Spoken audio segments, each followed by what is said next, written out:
bruv. The game ain't hard when you got the trump card. It's all rigged and I'm pulling more games than Bob Uecker. Changing the outcomes like Duke Nukem to a new future.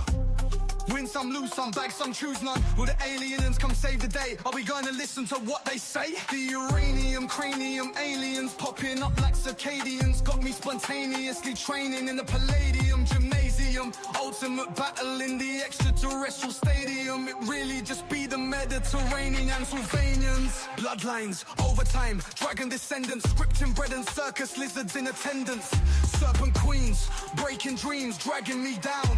The underworld royalty is all about how much you can clown. I'm talking about the number 92. If you didn't know, well now you do. Hey, Coffee. Mic check. What's in the hearse? I am who I am. Man with a plan, where you at with the rebellion. 1 in a million, us against a billionaire reptilians. Look at the word rebellion, spells out the same as the rebel lion. Ain't even trying, ain't living, you're dying. Well done to the skeleton. No time for the rebellion. Strawmen led by spellmen, dialectic Hegelian. Everyone's worked up waiting for the aliens. Problem, reaction, solution, little contribution. The script tells that they cast spells like nuclear fusion, spreading confusion, lie distribution. Old as hell, ain't even some new shit. Cranium, aliens. Thank you, Rita. Like circadians, got me spontaneously training in the Palladium gymnasium. Ultimate battle in the extraterrestrial stadium. It really just be the Mediterranean Transylvanians.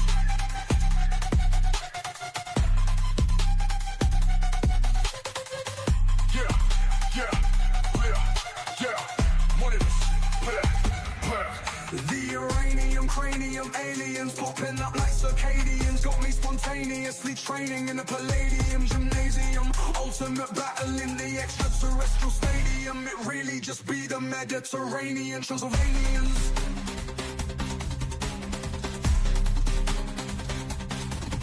Will the aliens come save the day? Are we gonna listen to what they say?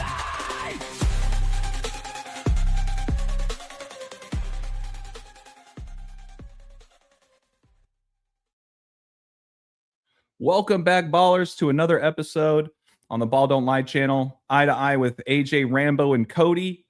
You guys might notice Cody's not in yet, but he'll join us in a little bit. As we know, he's in a completely different part of the world, so we appreciate what he does to join every week with the live stream. That said, we have a very familiar face that's joining us as well. We got Myron. He got game in the house. Thank you guys very much for being patient with us as we got started. So we're going to dive right in, get the ball rolling here. My name's AJ, Balll Don't Lie, 3 L's in Ball. You guys can find all of my work at Balll Don't Lie, 3 L's in Ball on Instagram and YouTube, where we're streaming tonight. And I also have a Patreon page. We're having a great year. Give me a shot if you guys are interested in looking for notes and leans before game time. You guys can find that work at patreon.com/onthemoneyball. Only 2 L's in Ball. Myron, if you please do a quick little plug on yourself, introduce yourself to maybe some new listeners that might not be familiar with you and your work and where they can find you and support you. Yes, sir. My name is Myron. My Instagram handle is He Got Game. You can find me on Instagram. That's where I post most of my work. And if it's something that's a little bit more important, I save it to my highlights after my post or on my main page. But once again, thank you for having me. Happy to be here. Yeah, no, it's always a huge blessing to have you. And I know that you and I have been talking about doing kind of our own, one-on-one collab, but it looks like we're going to be able to cover a lot of ground on tonight's stream as well as Monday. Monday's going to be a lot of fun too. Just a quick a quick advertisement, I guess you could say. The thumbnail is not up yet in Rambo. I was meaning to talk to you about this as well. You are more than welcome to join. But as we know, Monday is going to be, the 6-year death anniversary of George Floyd. And Rambo has done an amazing amount of work on that particular ritual. And we're also then really getting close to the start of the World Cup. And we're also going to have Adam the Illusion join, as well as Myron, as well as Golden Age Deception, to really kind of start bringing the worlds of these different sports together about what's happening in the conference finals of the NBA, as well as soon to be the start of the World Cup. So, Rambo, I know you're busy, but that door is wide open for you as well if you would like to join. I'm not trying to put you on the spot. You can let me know later. I'll let Kodi introduce himself when he gets in, but Rambo, please. Same thing for anybody who may not be familiar with you and your work, which I sincerely doubt at this point. Let the folks know where they can find you and support you, my friend. Yeah, thanks again for putting it together and having me on the show. And thanks, Myron, for joining again. Always makes memorable contributions here. He's a great decoder in his own right, so it's an honor to share the stage with Myron again. And so yeah, this is where I can be found. Patreon.com/thetruthcodes. One tier, $5 a month. Thank you, Sojourn. And there is some content for free. You can join for free as well. In fact, I just put up a post for free. It's an intro, a 6-minute intro to my latest video, which is completed. I will put it up tomorrow morning, early. But the intro, if you join for free, you can see the full 6-minute intro. There is some free content. And I'm also on Instagram.com/thetruthcodes. And part of being a member of the Patreon, signing up for the $5 tier, is that you get access to the Discord Codebreaker community server with brilliant members of the community, patrons, who I'm very thankful for, who also share their knowledge in the comment section of all my videos as well. And I say it every week, how fortunate I am and thankful I am to have them and brilliant contributors. Some of them will contribute consistently, even to this show, as I'm sure some will do again. So you can see some of their great work and observations and decodes as well on the Discord, as well as in the comment section for every video. So I'm thankful for all of them and you again, AJ, for putting this together. Yeah, it's a true blessing. I mean, honestly, getting us together every week, honestly, it's something that I am very blessed to say that we've been able to do for over a year now. And there's always more to talk about. And I like the way that you phrased it. I mean, I know that, there's a lot of people that are just as appreciative of the work that we share on this stream every week, but also the amazing contributions that you guys just see in the chat on this live stream. That is the exact same type of experience you'll have on Rambo's Discord if or when you guys sign up for that $5 tier. And that is the only tier, and it is $5 a month, not a day, not a week. If you guys haven't done so already, at least sign up for that free tier and or give him a shot. If you don't like his work and hold your money where your mouth is, then you can always unsubscribe. That's the whole purpose of Patreon, but give him at least a shot. And I promise you'll understand why I say that it is the best $5 you'll ever spend. It's full access. So with that said, Rambo, I know that you have your request for the screen share, and you were kind enough, as you always are, to kick off the stream. It looks like we have a 5 to 6 minute excerpt here from your latest video that will be dropping in full, I think you said by tomorrow, right? Or did it just drop? It's an excerpt. It's not the intro. It's an excerpt. It's an excerpt, yes. And it's for free. The intro is for free. It's a 6-minute intro. There's a lot of information in the intro alone. Right. That's if you sign up for free, you can still see that. So this is actually an excerpt. And it's not 6 minutes. It's just shorter. So perfect. Yeah. All right, hold on. I'm going to remove my screen, add yours. We can see your screen, so it should be good. Right, so this is just the thumbnail. Before I show the excerpt, I'll give an idea of what the video and decode are about. This is the thumbnail. It's titled "Thus Spoke Zarathustra," and the question is, well, what's this about, right? Obviously. So Zarathustra is a Zoroastrian deity, which predates Christianity, I think by like 900 years. I don't know the exact number, but It predates Christianity. It's a Persian religion. There are a few Zoroastrians still practicing today in 2026, but it's a religion that started and is located mostly in Iran. There are a few Zoroastrians in India, and some migrated from India to Zanzibar, which is off the coast of Tanzania in East Africa in the Indian Ocean.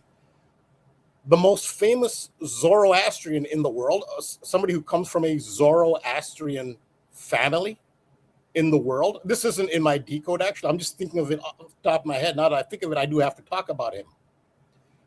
It's Freddie Mercury, the lead singer of Queen. Of course, Freddie Mercury is not his real name. I believe his real name is Farrokh Bosrara. You can understand why, to be a British pop star, you wouldn't go by the name Farrokh Bosrara. They call him Freddie Mercury. His family is Zoroastrian. There were Zoroastrians. There were Zoroastrians from Zanzibar, which is, again, in East Africa, Tanzania. Zanzibar is just off the coast of Tanzania in the Indian Ocean. And there's a small Zoroastrian community there that emigrated from India, but most Zoroastrians come from the place that Zoroastrianism originated, which is Iran, which is now the center of the world with the events that are going on now, potential start of World War III. It's all about history. This is almost, we talked about this earlier, how some of these things that happen are not really for the practical surface level reasons that they appear to be. There's much more depth to them. It goes back to mythology, and then with mythology and religion, you always ask yourself, how much of this is symbolic and mythology and how much of it is historic? There is a historical aspect to religion and mythology. Of course, no one really knows for sure, and these things will be debated. Nonetheless, what is going on in Iran right now, why Iran is the center of the world right now, talking about potential World War III, is because of history. This is, you can go before Zoroastrian, what preceded that, the oldest recorded culture in the world, unless they're hiding something, the oldest recorded civilization is the Sumerian civilization, which was in this location, Iran. There's more to this. This is not some narcissistic leader, and we know he has no power. He's taking orders, deciding to, for whatever reason, attack Iran and jeopardize the United States and world economy. It makes no sense. To the best of my ability, and most people in the truth community, the best of our abilities, we will try to determine what we think is the reason, because the surface is only maybe partial as to why they're doing this, if completely fake. It has to do with ancient history. The ancient wars are still being prosecuted. And so Iran is a home of Zoroastrianism. This is all about Zoroaster. And so you'll see the magician is coming into play a lot now. The magician was at the White House press correspondence dinner. Oz Perlman, a magician. Donald Trump presented himself on Truth Social. He didn't do it himself. People told him to do it. He didn't put that AI thing together. He has to take ownership of it. But the people behind the scenes, they know the esoteric. I don't know how much Trump really knows, but he portrayed himself as the wizard. As the magician of the tarot in white and red robes. And at the Met Gala, which just completed, Katy Perry, shout out to Jake on Instagram. I can't leave him out. If I don't shout him out, I'll have an issue. No, but shout out to Jake. Big shout out. Jake Goodspeed. He showed me I didn't even know about this. Katy Perry held up at the Met Gala a tarot card with the magician. So if you follow my decodes, and I stress tarot quite a bit, they use the tarot to the best of my ability. I'm not a tarot expert, but I can somewhat see how they use the tarot. It's just such a familiar image of. You'll see it in my decodes, and I'll explain. But to actually see an A-list celebrity hold up the tarot card, it confirms what I've been saying. They use the tarot and the images of the tarot, which I'm always referencing the tarot. She held up the magician card to erase all doubt that they follow this. So the magician, the word magician comes from magi, M-A-G-I, magi. Magi is a generic term, but it comes from Zoroastrianism. It originates from Zoroastrianism. High priests of Zoroastrianism were called magi. The three wise men in the Bible, that they were the only ones who had foreknowledge of the birth of this. I mean, to say special child is an understatement. It's special, I mean, it is Zoroastrians who had the knowledge of who this child would be. These are, they say in the Bible, they came from the East. They were magi, three magi. They were Zoroastrians.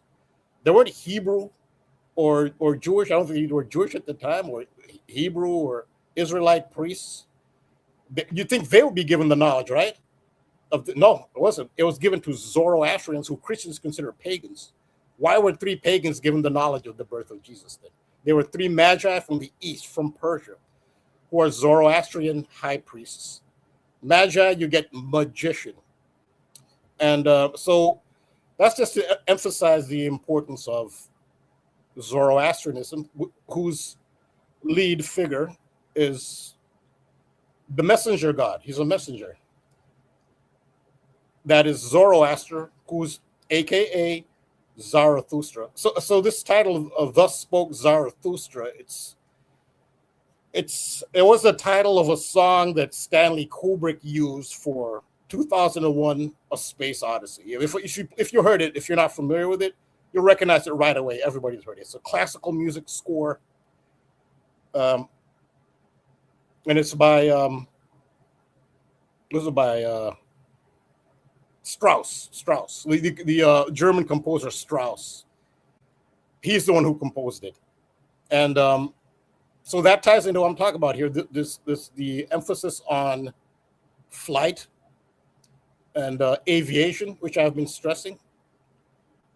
There was a time when there were all these plane accidents and plane mishaps, airplane mishaps. I was in 2020, I think all the way from like 2023, 24, up to 25. It kind of stopped at 2025 after the Delta plane flip, which I always talk about. It tailed off. It kind of, things went back to normal in the aviation field, and now they've picked up again. And pun intended, tailed off. Tailed off. Okay. It was not intended, no. But you notice these things. But yes, but now, it's picked up again, and it coincides with the United States government releasing files on UFOs officially on May 5th, 2026, which I had pointed to because I said 2026 will be about the chariots of fire. In Gematria, in the reverse ordinal cipher, chariots of fire has a value of 226, which is 2026. And chariots of fire, it's a reference from the Bible, and what the reference in the Bible looks like. It could be referring to people who are not familiar with high technology, don't have the vocabulary for UFO, UAP, jet propulsion, aircraft. Those didn't exist to them. So they could, if they saw something like that, they'd describe it in the only way they could with their vocabulary, with, for the amount of technology they had, which is limited compared to somebody who has the ability to create aerial craft. And they would describe an aerial craft as a chariot of fire.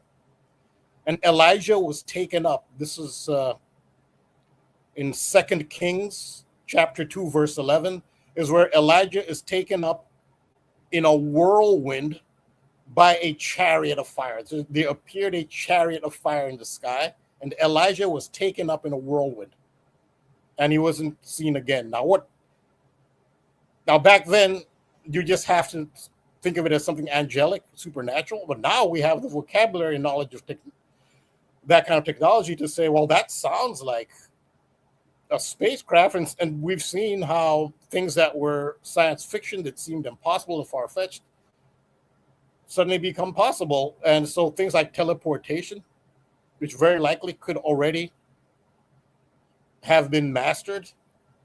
We see it in Star Trek, and you can see I have William Shatner here in the thumbnail. He's quoted very heavily. He's very important. He was Captain Kirk. Kirk is a big name in Star Trek. That's where you had the beaming, where they're beamed up to spaceships from different planets.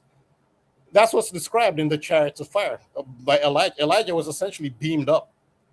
So that's the backdrop, and so the big emphasis, big focus. I've been talking about the alien thing and the Chariots of Fire for the last 2 years, but now the United States government has, and there have been hearings in Congress under testimony leading up to this, dropped its first set of UFO files. Its first set. There aren't that many, but they say more will follow. Now, what's unique about this situation? This is the first time that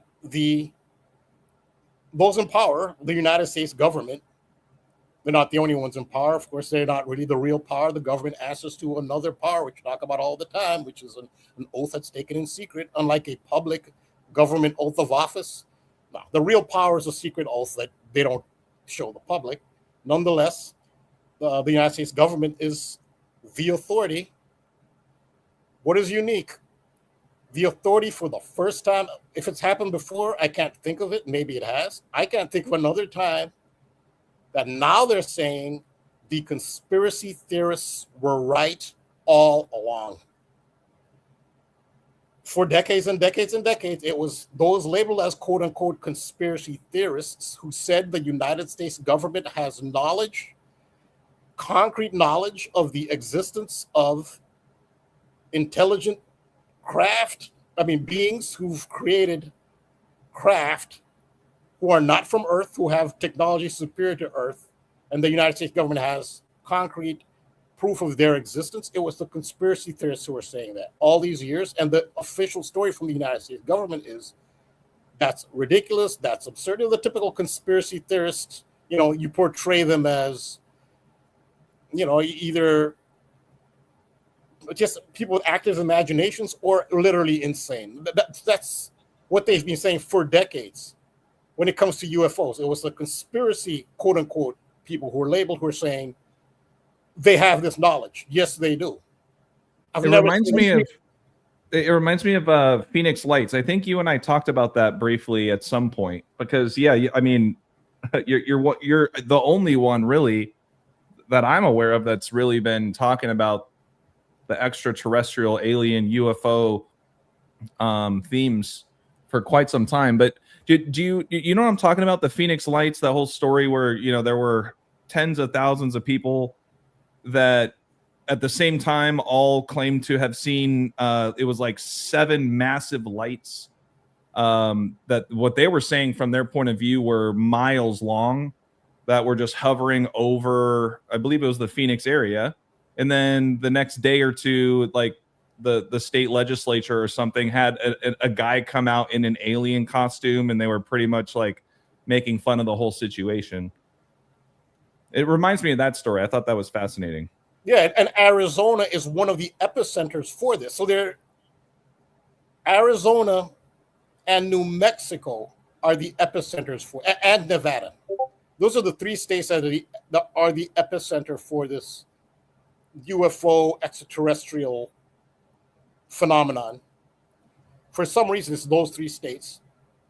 The overwhelming majority of UFO sightings, even abductions, even actual sightings of beings, the overwhelming majority, I don't mean more than 50%, more than 90% are fake.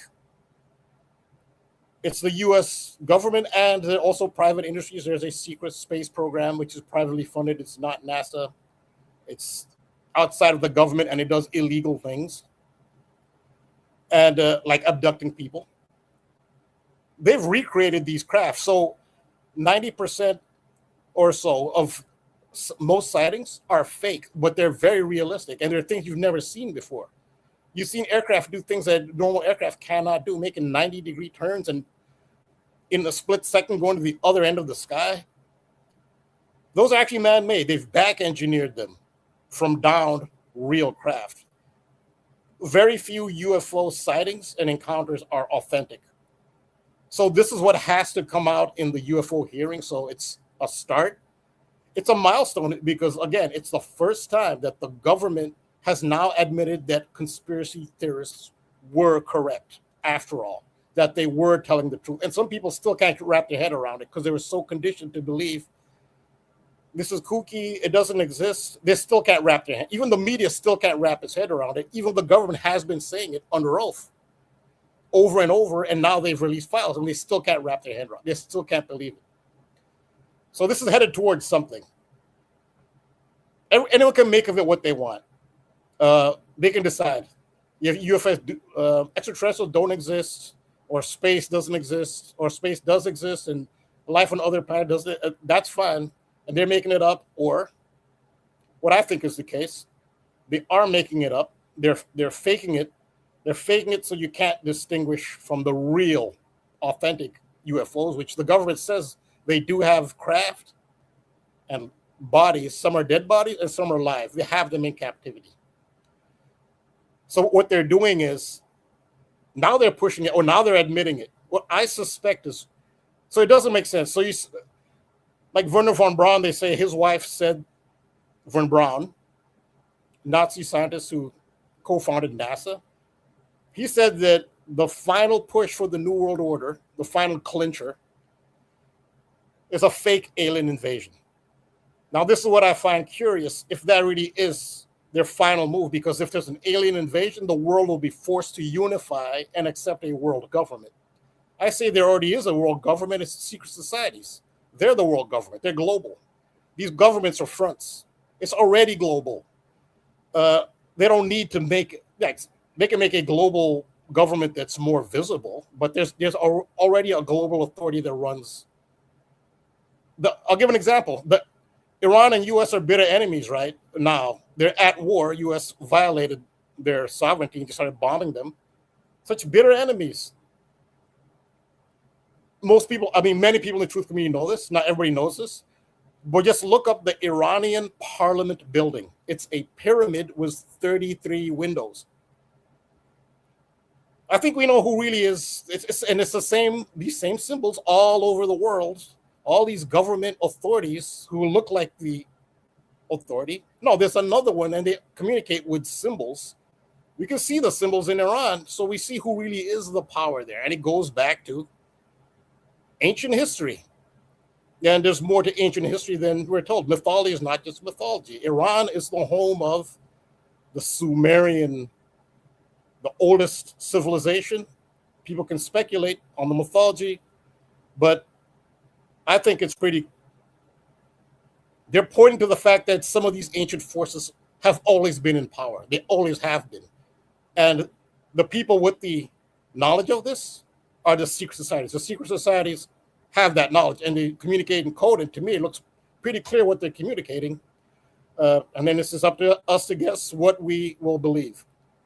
Rambo, quick question. I don't want to put you on the spot because I don't remember what it was called. But wasn't there not like a fake alien invasion that was rolled out through the radio like way back in the day? I mean, it might have even been before TV. I don't want to misspeak here, but did you ever hear about that? I remember hearing about that. It was Orson Welles or someone, or Alfred Hitchcock. Orson Welles. I think it was Orson Welles. It was either Orson Welles or Alfred Hitchcock, one of them. Yeah. Okay.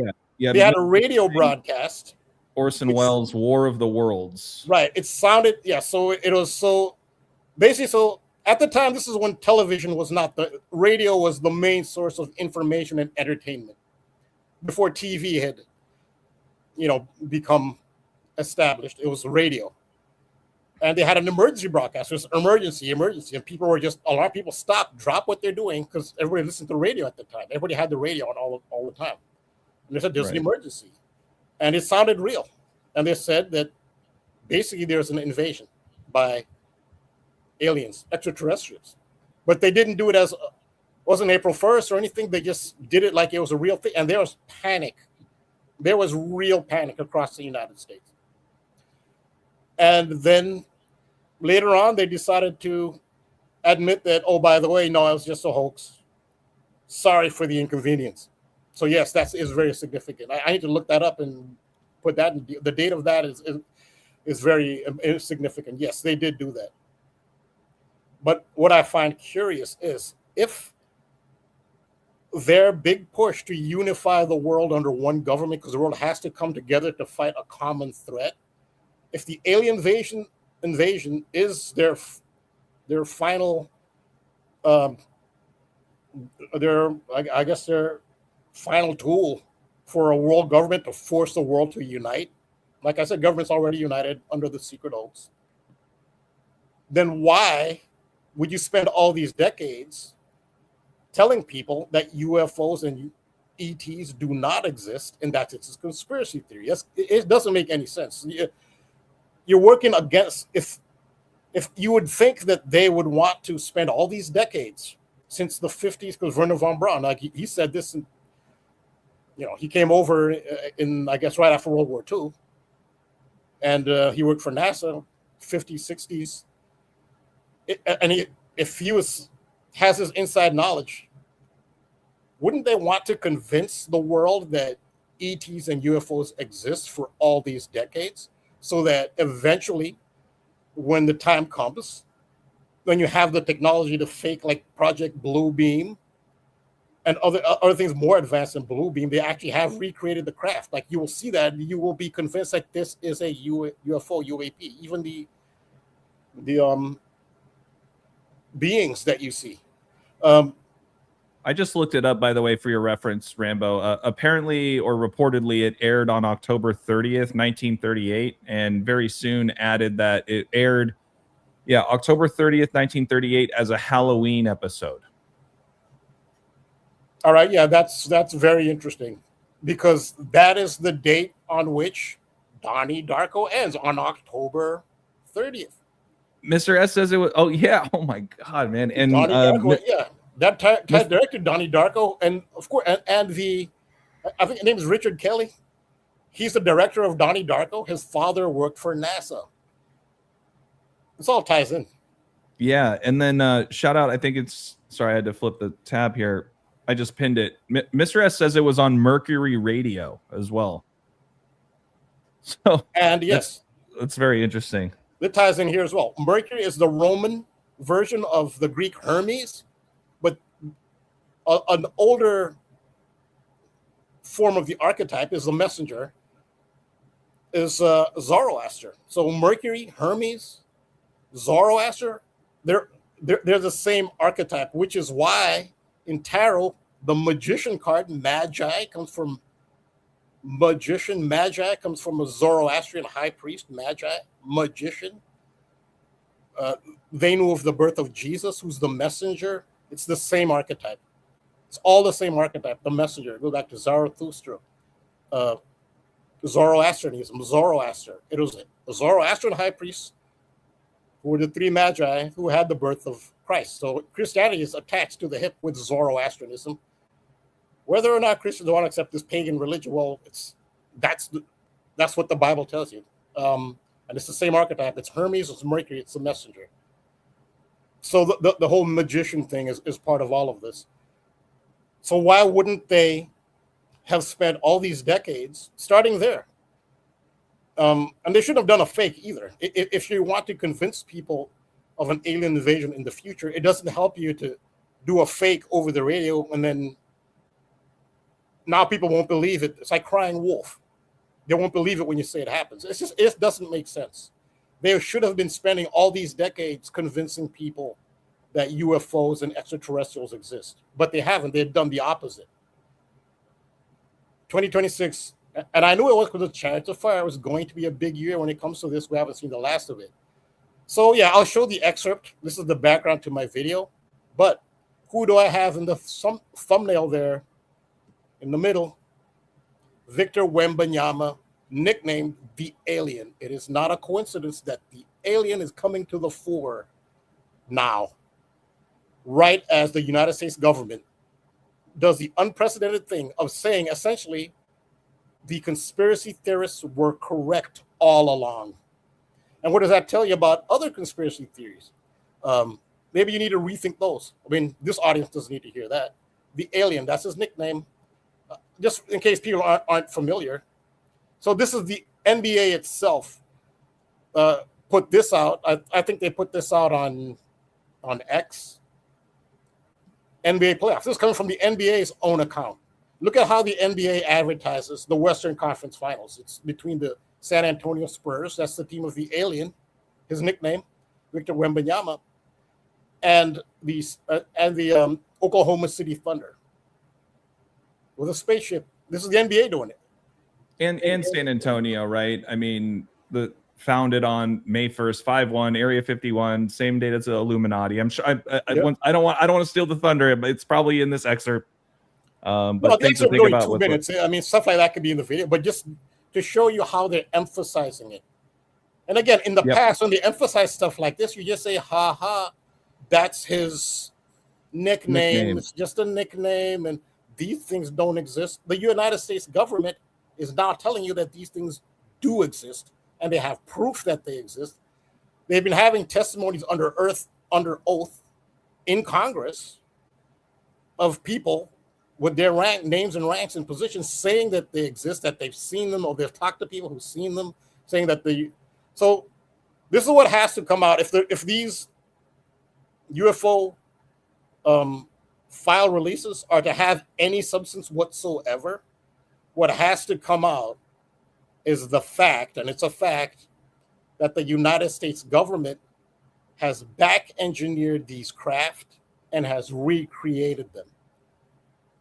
Because then people have to know that if they see something like this, it's most likely a recreated craft by the United States government. Now, another thing that'll come out, which is why I don't think they'll do it. I'll be shocked if they do, because of the broader implications of that. Okay, if you've back engineered these craft, which they have, if it remains to be seen if they admit it, I don't think they will, because of the implications. That means this technology is way ahead of conventional jet propulsion and what we saw on April 1st with Artemis 2.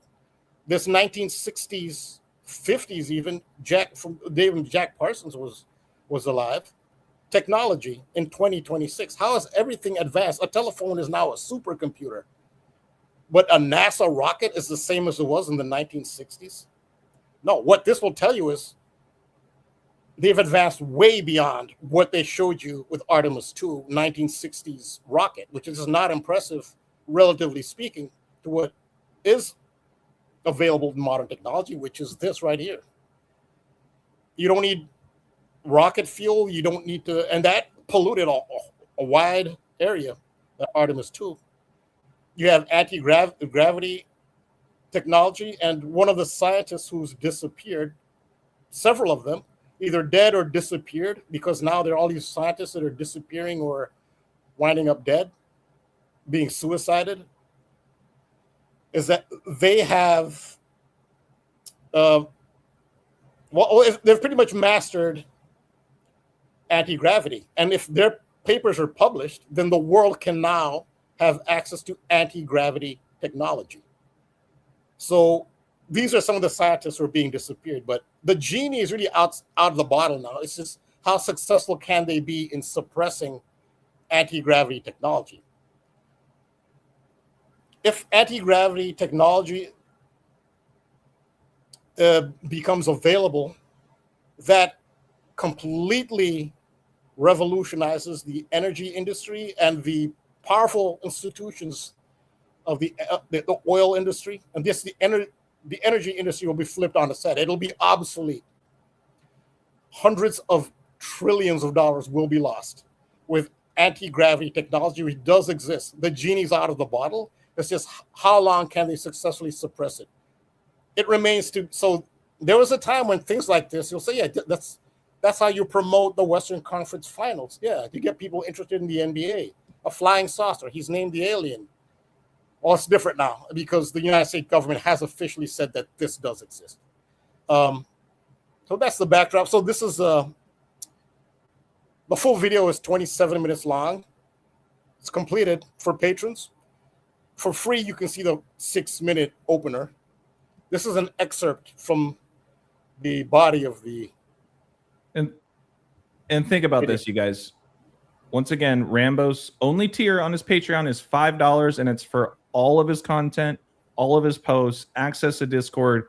He's given us. Are we looking at like the 2-minute excerpt or a 6-minute excerpt? No, the 6-minute excerpt is for free on my channel. Like you don't need to see it. You can go to my channel and subscribe for free. And there's a lot of information because it gives you but I've pretty much given the whole context to it. So yeah, if you just see the excerpt, it does help to have some context to it. So this is my point is just that you are extremely humble with the charge that you have on Patreon. You guys, I mean, this 2-minute excerpt is worth more than $5. Let's just put it that way. You guys can get the 6-minute intro for free. Make sure to sign up on his patreon.com/thetruthcodes. And let's dive into it. So you have the context. So hopefully the sound works. It should. The person was partially consumed by one of the engines of Frontier Airlines Flight 4345. I released. Oh yeah. So I want to clarify this for context. So what I'm talking about here is the fact that in the Denver International Airport, no conspiracies there, right? Of all places, the Denver International Airport with this Lucifer horse with the red eyes. On May 8th, 2026, a date we've just been talking about, when the government chose that date to release UFO files, a person waded onto a runway who was suicidal, they say, walked right into the path of a Frontier Airlines jet and was partially consumed by an engine, which is a pretty horrific. You think if somebody wanted to commit suicide, they'd pick another way to do it. But that's the story. And that could have been something like that can be very serious. The plane was in the process of taking off. And the speed planes hit in order to be able to take off. And so I don't know how he timed it so perfectly, but he saw the plane coming. He walked across the runway and got partially consumed. And the engine caught fire. The plane filled with smoke. And you're at takeoff speed. And you have to stop suddenly. So it could have been. This is some pretty harrowing stuff, but this is the world in 2026. So this aviation stuff is picked up. So this is what I'm referring to. It's this incident here. Person fatally struck by Frontier jet, Denver International Airport. So that's what happened. But it ties into Donnie Darko because Donnie Darko, which I've been talking about, like I started talking about Donnie Darko and it just took off in this community anyway. It took off the Donnie Darko thing. That's the movie from 2001. And it's about an airplane engine. Donnie Darko somehow conjures an airplane engine to commit suicide. And there's a whole time twist thing that goes with that. He chose an airplane engine, of all things. And now we have a story of somebody walking right into an airplane engine. Well, it turns out people being consumed by airplane engines is a thing. It's been happening. And so my video, it talks about this, which happened on the same day at Denver International Airport, of the United States government releasing its UFO files. Yet United States government saying conspiracy theorists were correct all along. So this is the backdrop to this. Those happened on the same day, a person being consumed by an airplane engine, which is part of the plot of Donnie Darko.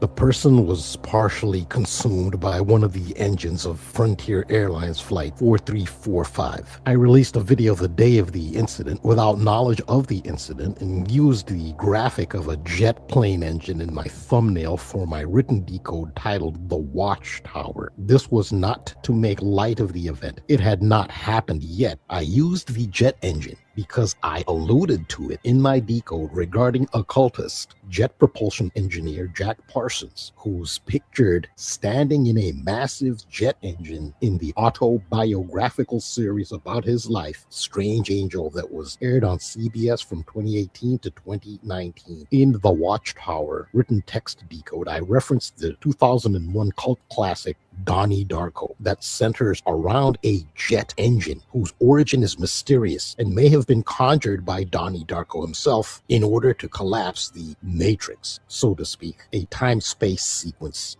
The San Antonio Spurs are battling the Minnesota Timberwolves in the NBA playoffs at the time of this event. The San Antonio Spurs have won the NBA title 5 times, most recently in 2014. They clinched the 2014 NBA title by defeating the Miami Heat in Game 5 on June 15th, 2014.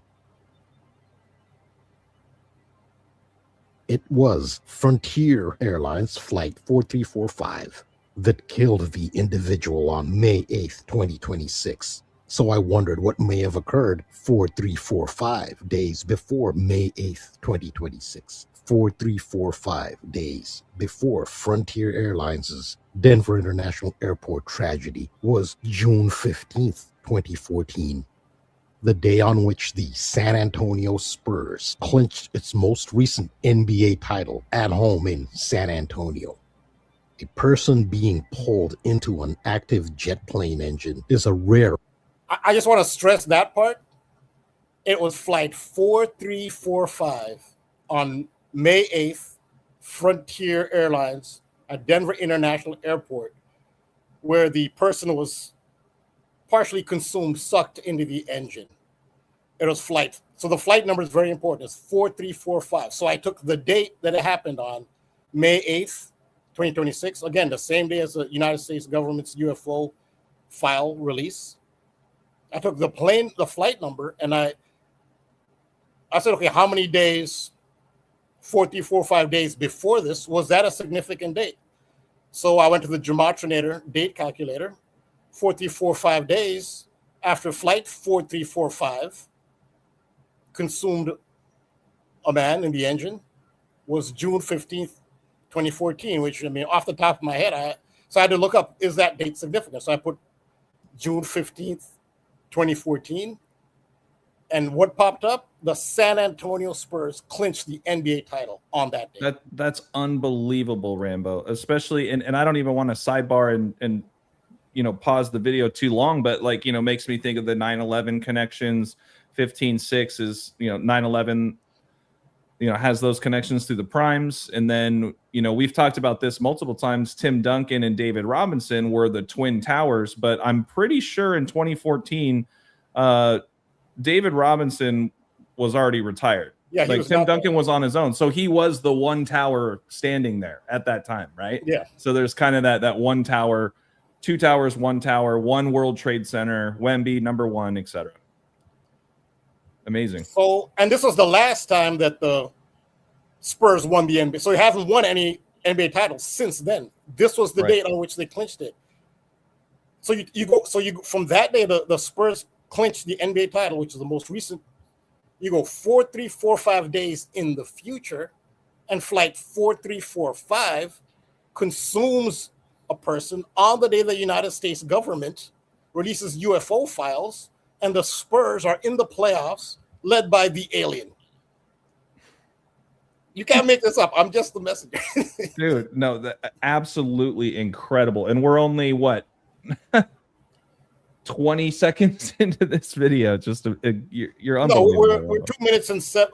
It's just a clip. So I'm 2 minutes and 7 seconds in. It's a 2-minute 39-second video. So it's like 32 more seconds. This is just an excerpt. I stand corrected. Yeah, so this is just an excerpt, but this is the main body of it. So this is the thing. It turns out that as rare as you may think it is, and this ties right into Donnie Darko, which I've already been talking about, the plane engine. It's amazing. I didn't know all this was going to tie into it. Man, if the alien doesn't win it, I don't see how. I mean, with all this going on, how does the alien not win it? But I'm not giving betting advice. I'm not a sports pick channel. I'm just the messenger. I see the patterns and I point them out. And sometimes, just because, and this is an obvious pattern, this is undeniable. You can't say that extraterrestrials and alien disclosure. Steven Spielberg is coming out with the movie Disclosure on June 12th. This is a thing in 2026, but it doesn't necessarily mean, therefore, the person nicknamed the alien will win the champ. It doesn't necessarily mean that. Because we've seen time and time again, decos like this, which are undeniable. But it's really not logical to say, well, therefore, Victor Wembanyama and the Spurs will win. But it looks as if it's indicating that, because that would fit into it. But I'm not giving betting advice. Well, I think the timing, the way you're pointing out that Wemby was facing the Timberwolves, right, during that particular time, it's just showing that this is kind of whether Wemby makes it to the finals, whether he doesn't, whether he wins the championship or doesn't. This is kind of his like breakout year, right? Yeah, like I think that's the ritual. Like whatever happens at this point, he's really had his breakout year, where the Spurs are now officially like on the map as being a title contender moving forward. Yeah, and it's all around him. Right, exactly. He actually set a rookie record in game one. A rookie, the record was he's the youngest player in NBA history. This is an NBA, not a rookie record. It's an NBA record. The youngest player to ever record 40-plus points and 20-plus rebounds in an NBA playoff game. The previous record was the youngest was Kareem Abdul-Jabbar. So he surpassed Jabbar, a major legend of the NBA, as the youngest ever to do that. So this guy's he's a big deal. A lot is coded with him, and it's all around this ET extraterrestrial disclosure thing going on. I knew like it was going to be a thing. But yeah. So people being consumed by plane engines, as gruesome as it is, hopefully these things didn't actually happen. You know how a lot of they fake a lot of these things, and hopefully these things didn't actually happen, and they're just saying that they did. As gruesome as it is, and some people are suicidal, they will do things like that. It's happened before, not just here. I will see when else this might have happened. Take a guess at what airport might this have happened at in the past? You know, again, just 32 more seconds. Occurrence, but has happened several times before, such as June 23rd, 2023, a Delta airplane that had just landed in San Antonio. A suicide by a San Antonio airport worker. I've talked about Michael Jordan and his aviation coding, Air Jordan with the Zarathustra-esque winged disc logo. No, that's it. That's the excerpt. That's oh my god, Rambo, that's crazy. Makes me think of a scene in this movie called Game Night. I mean, and I'm totally not trying to grasp at straws here, but there's a scene where this guy gets sucked into a jet engine. And I was like, oh wow. Yeah, it's called Game Night with Rachel McAdams and what's his name? Jason, the comedian. He played Batman in the State Farm commercials. Jason Bateman. Jason Bateman. Yep. Yeah. So it's him and Rachel McAdams, and it's towards the end of the movie too. By the way, it's like kind of one of the big moments. But really quick, Rambo, I just want to kind of pin a couple comments here, man. The crowd's loving you, man. Nice work, Rambo. Great stuff, Rambo. Air Rambo. I like that. You know what? I might make a logo, Air Rambo. I'll try to make a silhouette of you, you know. I'll send it to you, and if I have your permission, maybe I'll put it on a shirt or something.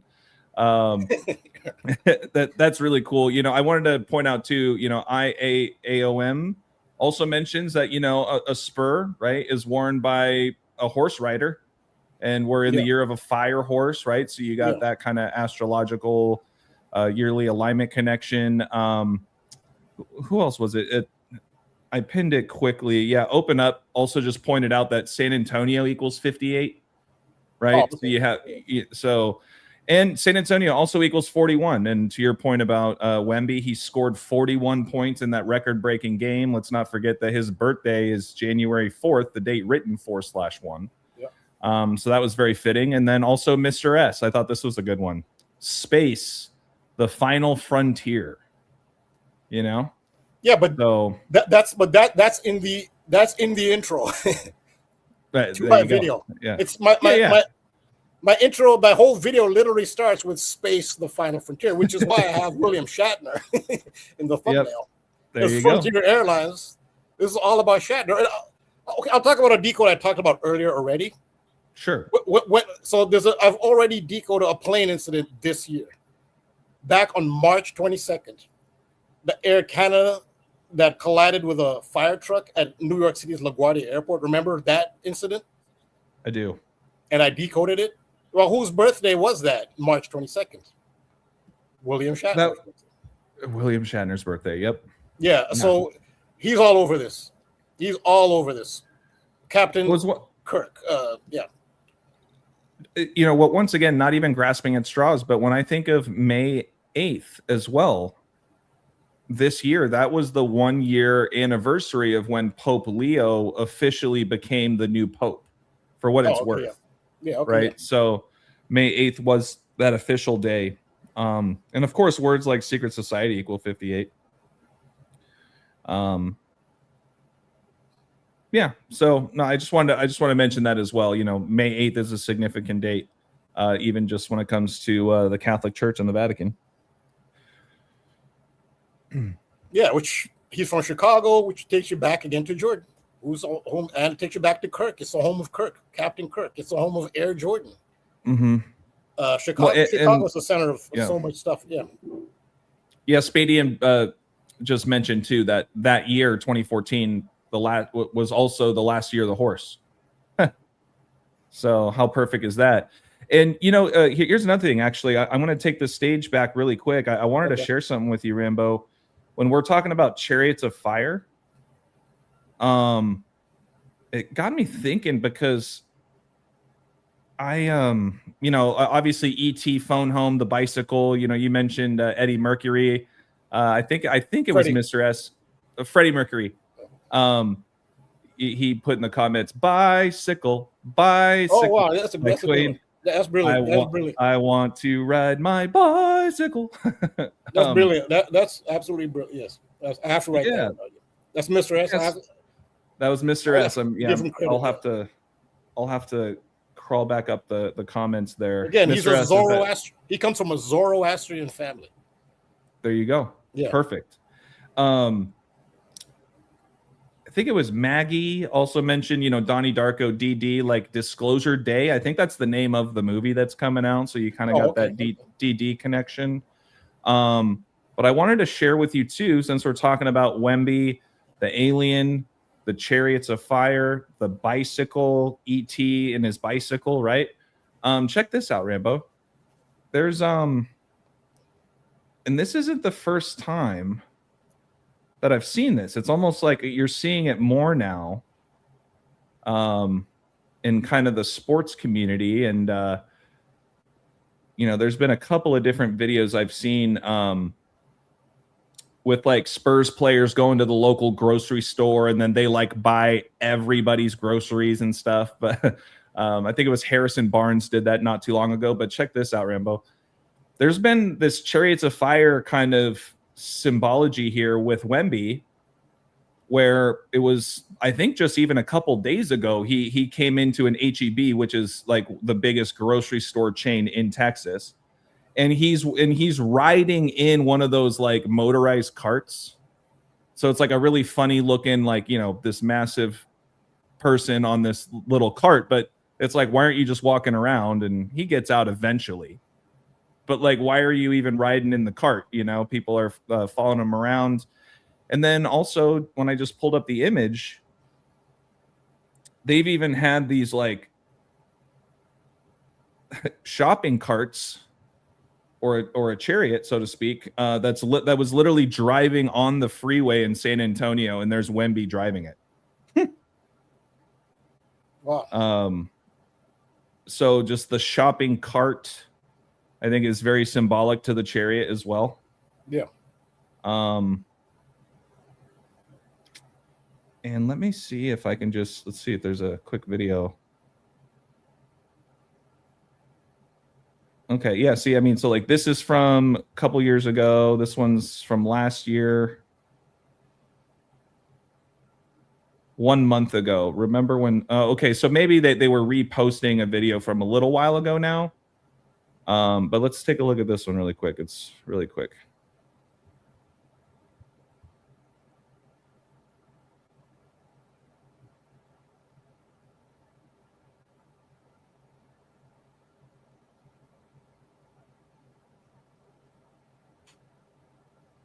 So here's the alien in the chariot.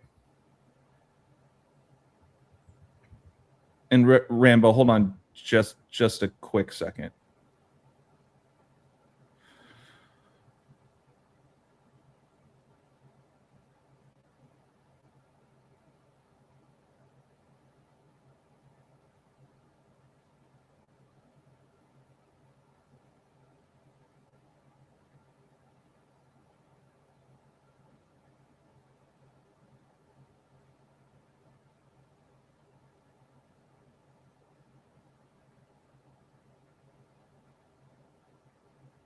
Sorry about that, Rambo.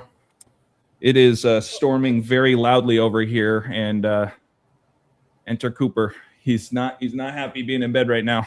He's very anxious. So, but yeah, what are your thoughts on that? I mean, like, of course, Wemby is the face of the Spurs, and HEB and the Spurs have kind of a business relationship. I think there was maybe even a year where they sponsored the Spurs, but I mean, to have the alien in a cart like that, I think falls right in line with the Chariots of Fire connections too. Yeah, so I have, this is a theory that I have. This is a theory. So one thing you can look up, which is actually in my video, I talk about this. Yeah, I'm sure, yeah, the audience loves to have Cooper over. Yeah. So if you just look up what are the different species of, the most common species of extraterrestrial. Let me pull that up. Let's see. Most common species of extraterrestrial. Everybody will tell you it's the grays, reptilians, insectoids. Sometimes they'll add Pleiadians, Arcturians, and Anunnaki. So that's typically what you'll get. But it just to go to different sites and just get a general idea of what are considered the species of extraterrestrials. Well, grays is interesting too because it's just the mixture of black and white, right? Which are the Spurs colors. Yeah, and one of their uniforms is gray. They have a white uniform, a black uniform, and a gray uniform. Yeah. Right. Which ties into the whole wizard magician thing, because in Lord of the Rings, there's a black wizard, a white wizard, and a gray wizard. That ties into that as well. So there's grays. Well, you'll see. So it's typically grays, it's reptilians, insectoids, which are like mantis beings. You can just go through the whole list. Okay, 10. Okay, you can just go through. Okay, see, there's your insectoid. There's your mantis. There's gray. How that other list would have been easier to scroll, but okay. So Syrians, Anunnaki. So yeah, my bad. Sorry, I was trying to find an image like to kind of put a visual to it, but I don't want to slow us down. You can just go through that list, but just to get a general idea. I mean, it's not that crucial, honestly, to the decode, the point I was going to make, but just so people get a general idea of this is just in general what they say certain known species of extraterrestrials look like.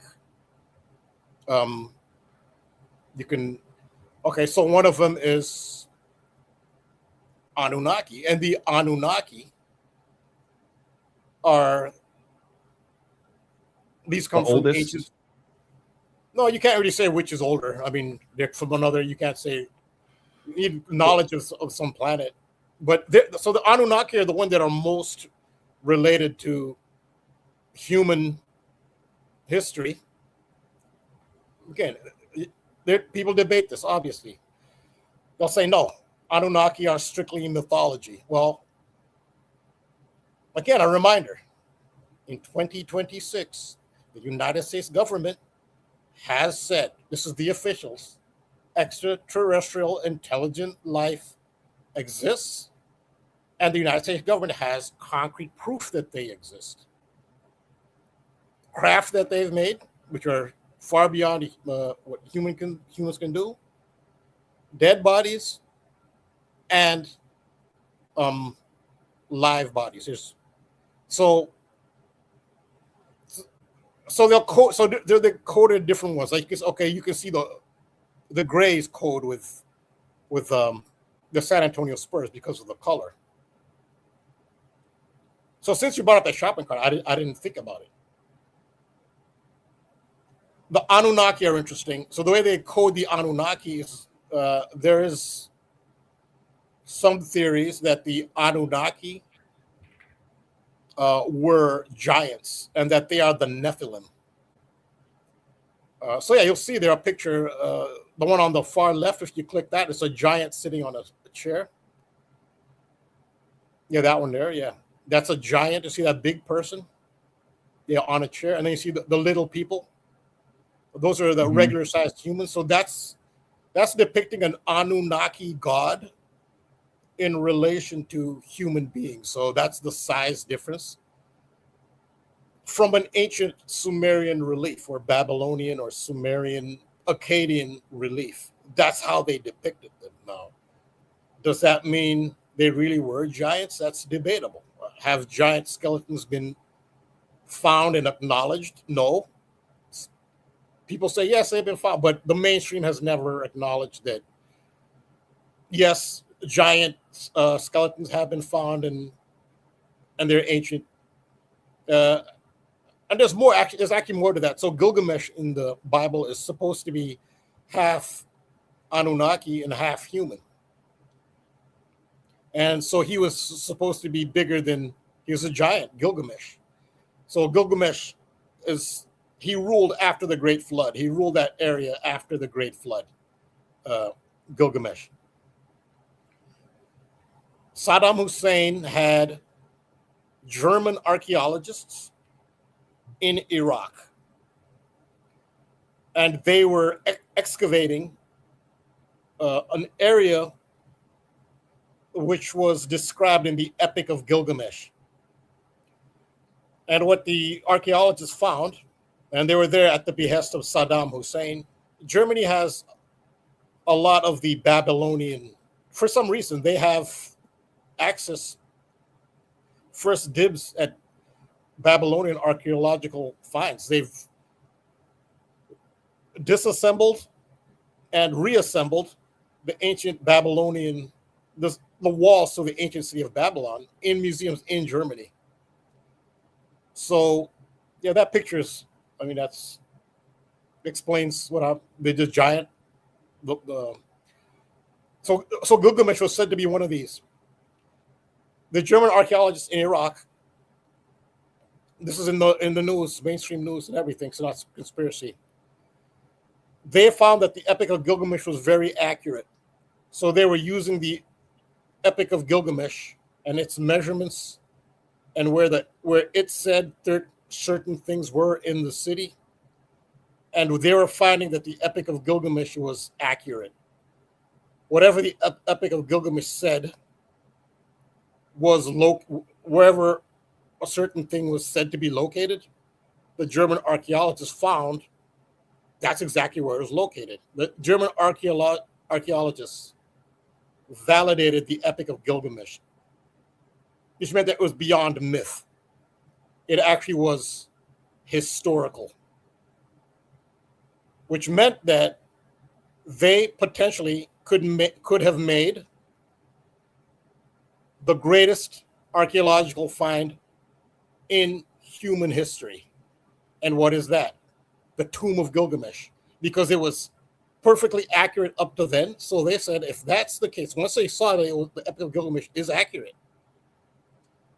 the big find was the tomb of Gilgamesh. And the Epic of Gilgamesh tells you where the tomb of Gilgamesh is. So the German archaeologists, they started to dig, to excavate at the location where the tomb of Gilgamesh should be. Now, Gilgamesh is supposed to have been a giant. Had they found his tomb, that would have been the greatest archaeological find in history. Now, may they have found a giant or the skeleton of a normal-sized human? They say, or it's metaphorical. They're calling him a giant metaphorically, or they really would find a giant. That's when the Iraq invasion happened. That is when the United States invaded Iraq. And the German archaeologists had to stop the dig and leave. This is mainstream media. You can look it up. This is mainstream. The dig had to stop. So the United States government took control of that archaeological site. The official story from the United States government is, oh, there was nothing to see there. We did not continue the archaeological dig because it's not important to us. So we'll never know. And I'll let KODI, glad you can make it. Let him introduce himself. Yeah, what's up, Codes? Last thing I was going to say, Rambo, is, just thinking about the U.S. and Iran. And, we talked about, is Iran really going to be playing potentially against the U.S. in the United States? But now Trump is, declaring people outside of the U.S., those without green card. Like, I'm just saying the whole green card alien definition from a political standpoint or from a United States standpoint, I always thought was interesting too, just in light with everything else. But KODI, wakey, eggs and bakey, how are you, man? Thanks for joining. Can you guys hear me? Yep, I can hear you. Okay, I have to talk. I've actually been up watching the stream for a few minutes already, but I have to talk kind of softly because I'm in basically a hostel. I have my own room, but I'm basically in a hostel where if I speak loud, I'll wake everyone up here. So I don't really want to do that. But I'm gonna have to do what I normally don't do, is try to calm it down. But if you guys can at least hear me at this volume, hopefully it's coming through. I can hear you loud and clear, man. You sound great. Very clear. Okay. It's just hard for me because for me, I'm talking actually very soft. I guess my mic is pretty good, but I have a lot to share, but like I said, I don't know if I'll stay on so long because, again, it's just a bit annoying to have to talk low. But I was watching when Rambo started talking about the San Antonio Spurs, and the one thing I wanted to add into that is, of course, it's going to be a WWE reference, but it actually fits very, very well with it. Let me see if I can just share my screen real fast and get this up. Yeah, and Codes, just really quick, man, just a quick little plug on yourself, just for anybody who might not be familiar with you and your work. Just let people know where they can find you, man. As usual, thank you for all being here, and thanks to AJ and of course Rambo for all what you guys do. If you guys want to find me, as usual, it's on YouTube. On the what he has up on the screen there, Decoding with KODI on YouTube, and then the Buy Me a Coffee, of course, is buymeacoffee.com/decoding with KODI. And I definitely appreciate everyone being here, and once again, glad to make it. Just a bit of a weird circumstance this time, and this is our 1 year kind of, right? So I couldn't fully miss it. There we go. No, it's all good, man. We always appreciate what you do for us. But let me get this up real fast, and then I'll share it. But it did hit me back when it happened. This really wasn't, the alien stuff really wasn't so big yet, but now it makes perfect sense. And it does connect to the NBA even in a way. I'm trying to get it up here. Do you guys have my screen share yet? I have not seen it yet. No. Hold on. Okay. There we go.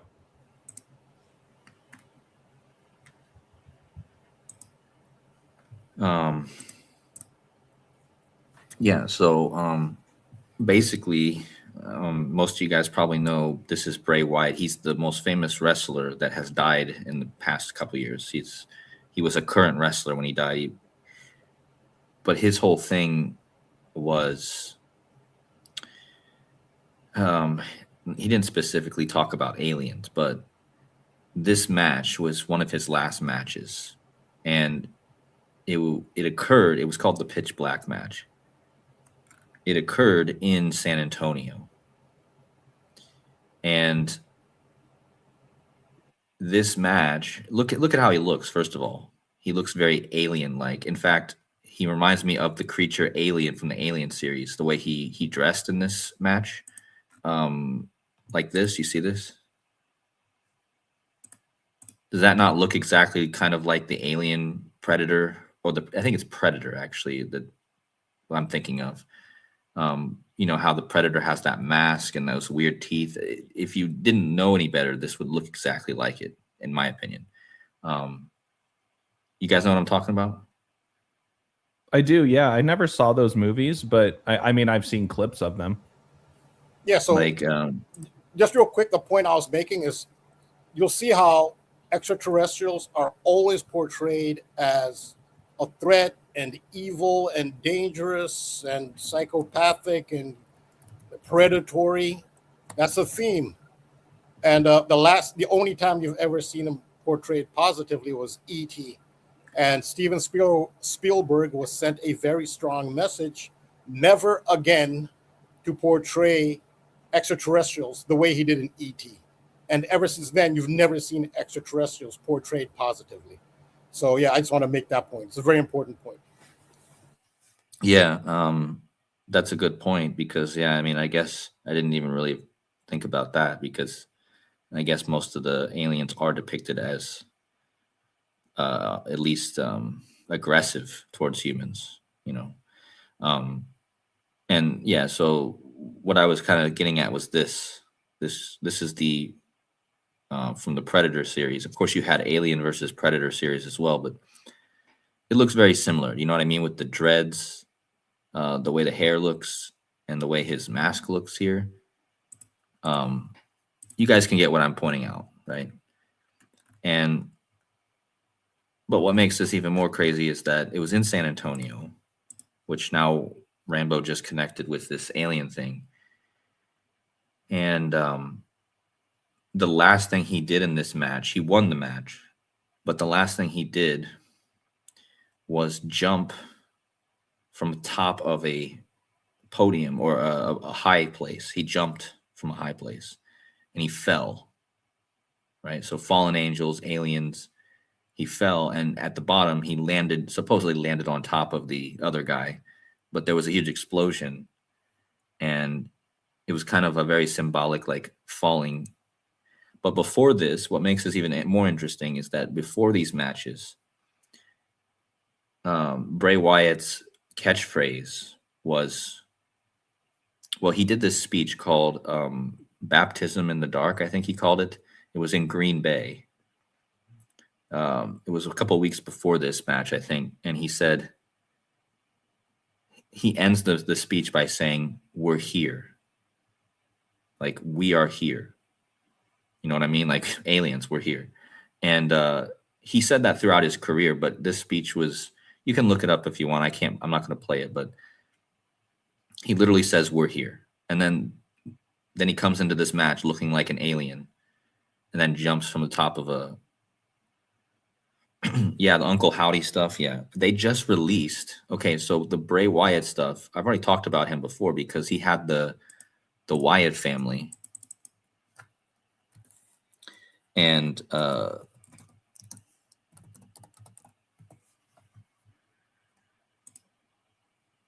so this was his original faction. But once he died, they became the Wyatt Six, which I've shown on here. But check out the bunny rabbit. You know, reminds you of Donnie Darko. The bunny rabbit mask, and yeah, so you can see in the back there to connect with the rabbit and because one of the characters in his show was the rabbit. So that's interesting. But I mainly just wanted to point out the San Antonio connection because that was essentially his last match. It was in San Antonio. He said, "We're here, like aliens are here." He jumps from a high place, looks like a character from the Predator Alien series. So it just all fits to me. And don't forget, Bray Wyatt died on Kobe Bryant Day, which connects him to the NBA. He's very connected to Kobe Bryant.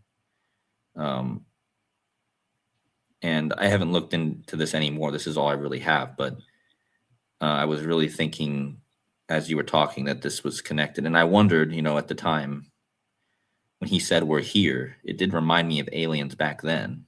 But now that we're 2 years later and aliens have become a main subject, it just seems that this makes more sense to me now. But also, right before I went to bed last night, I found something even more mind-blowing. There's a band called Muse. And wow, what they just released blew my mind. I mean, really just blew my mind. I just did a video about the WWE going to be in Turin, Italy. First ever WWE live event, pay-per-view in Turin, Italy, where, of course, the Shroud of Turin is. And so the WWE is going to be there, but I had mentioned in my last video that it was connected to Elvis.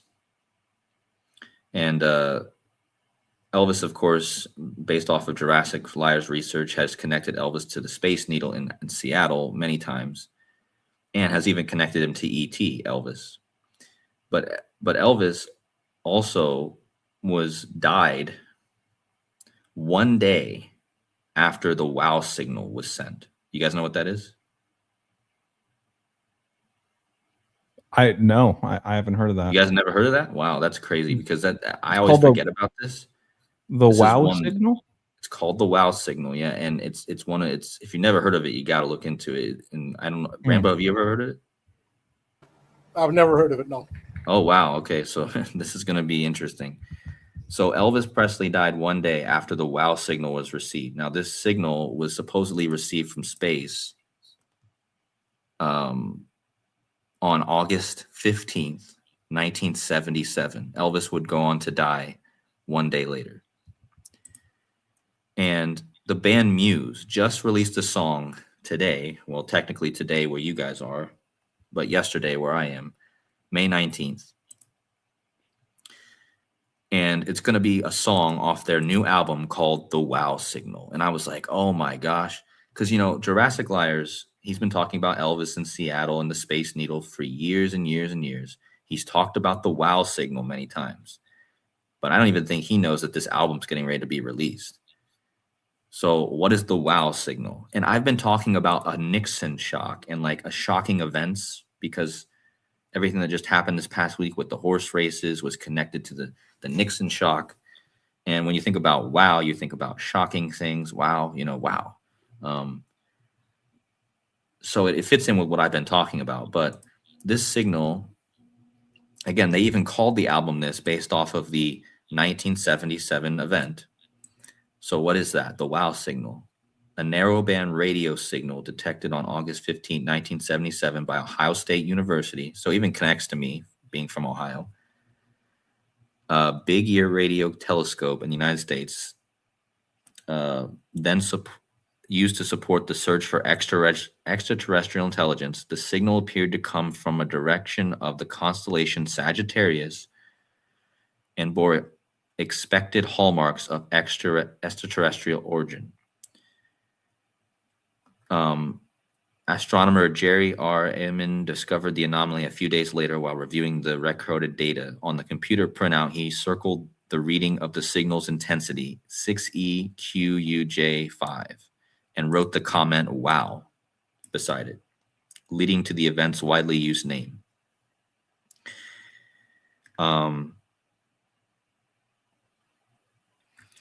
So I'm going to be looking more into this today and probably doing my own video on it on my channel later, because, you know, it fits into everything that I've been wanting to talk about. But now you have this band Muse literally releasing a video or an album called The Wow Signal. Now, the song they just released yesterday is called Hexagons. And I was like, are you kidding me? I have been talking about hexagons because of the B stuff that just happened. Now,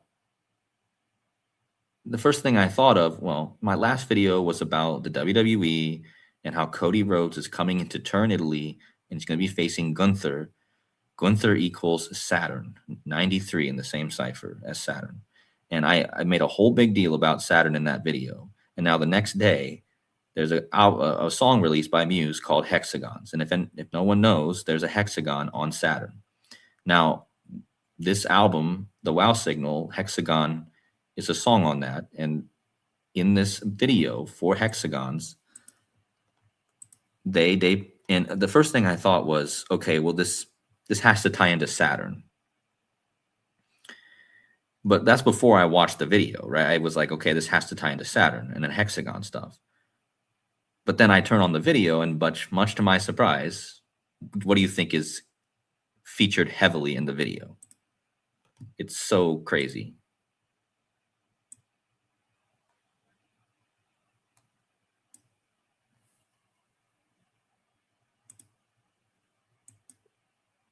I don't know if you guys can, I think you guys can see that, right? Yep.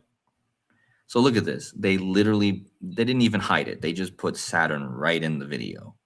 And of course they have the hexagon. And then they have this signal, you know, they start out with this signal.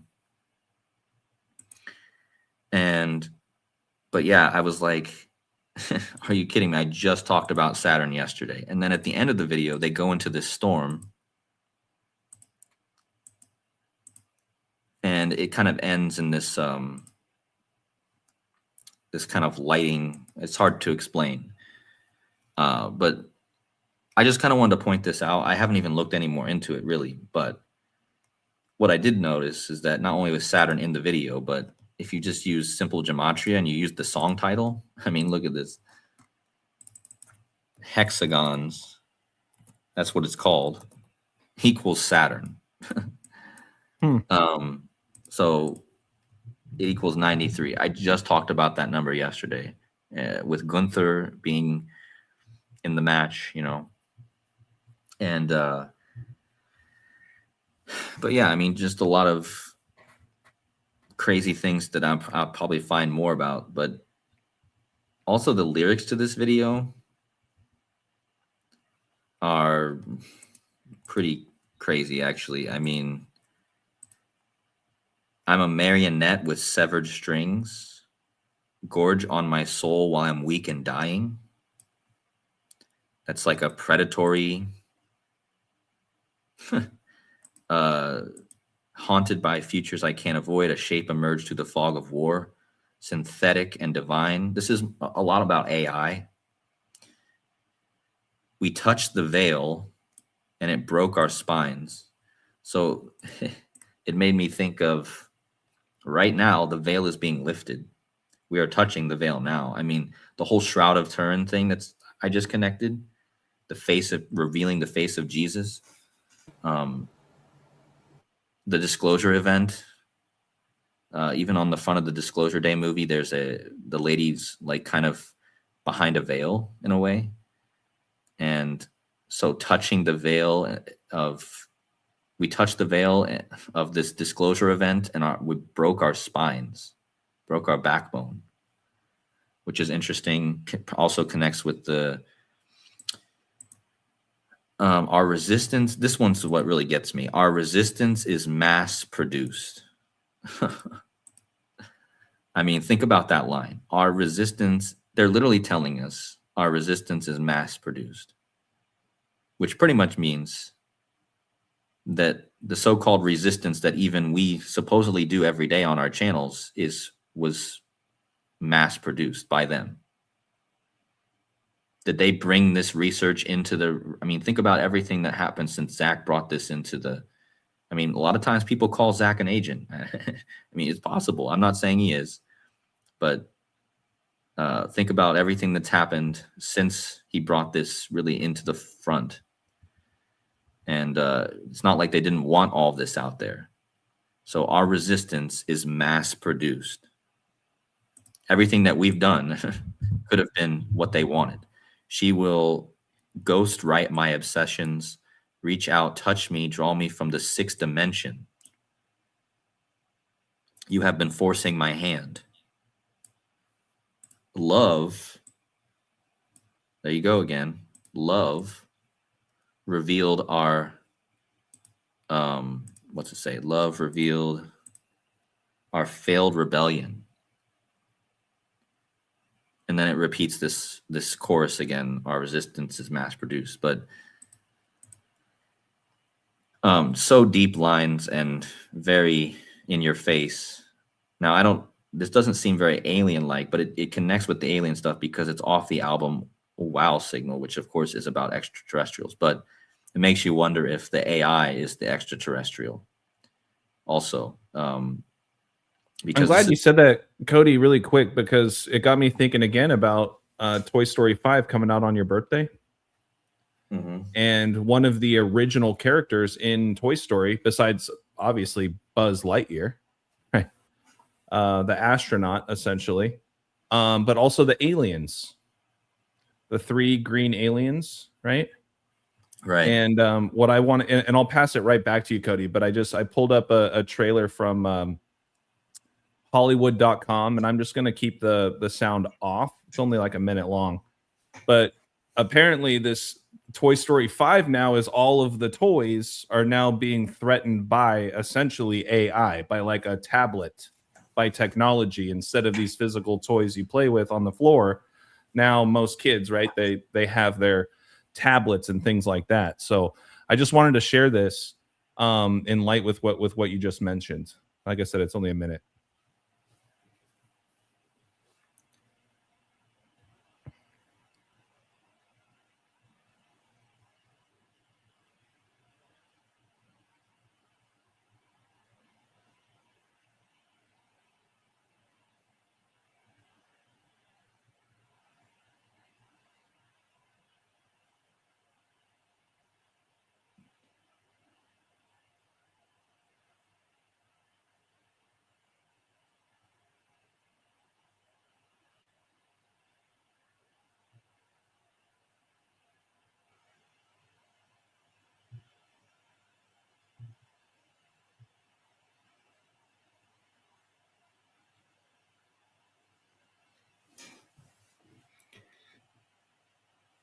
So it's kind of like they mainly focused on a lot of the main original characters. Obviously, they added more as movies progressed, but I think that falls right in line with what you were just talking about, Cody. Well, and think about the 2 main characters, Woody and Buzz. I mean, think about how that connects to what we were just talking about, San Antonio. I mean, not so crazy to think about cowboys in San Antonio. Oh, yeah. Mm-hmm. Space, Buzz Lightyear. So the horse year. Maybe. Yep. And yeah, it is interesting also that it comes out on my birthday, because I've been seeing a lot of stuff with my birthday actually this year, a lot of interesting connections. Something, like what we already talked about before with the Scottish team and Andy Robertson I've been looking into that a little bit, but so yeah, anyway, I just wanted to point out this. I'm going to be probably just doing my own video on it, but it just fits perfectly with what I've been talking about with basically this month. I've talked about hexagons. I've talked about what else? The Saturn. I just talked about Saturn in my last video. I don't talk about Saturn that often, really. So it was crazy that I just talked about Saturn and then they released this. And then, of course, it does seem to connect to what's coming in June with the disclosure day. And of course, that's all. I think June's going to be a pretty interesting month, just in general, all around.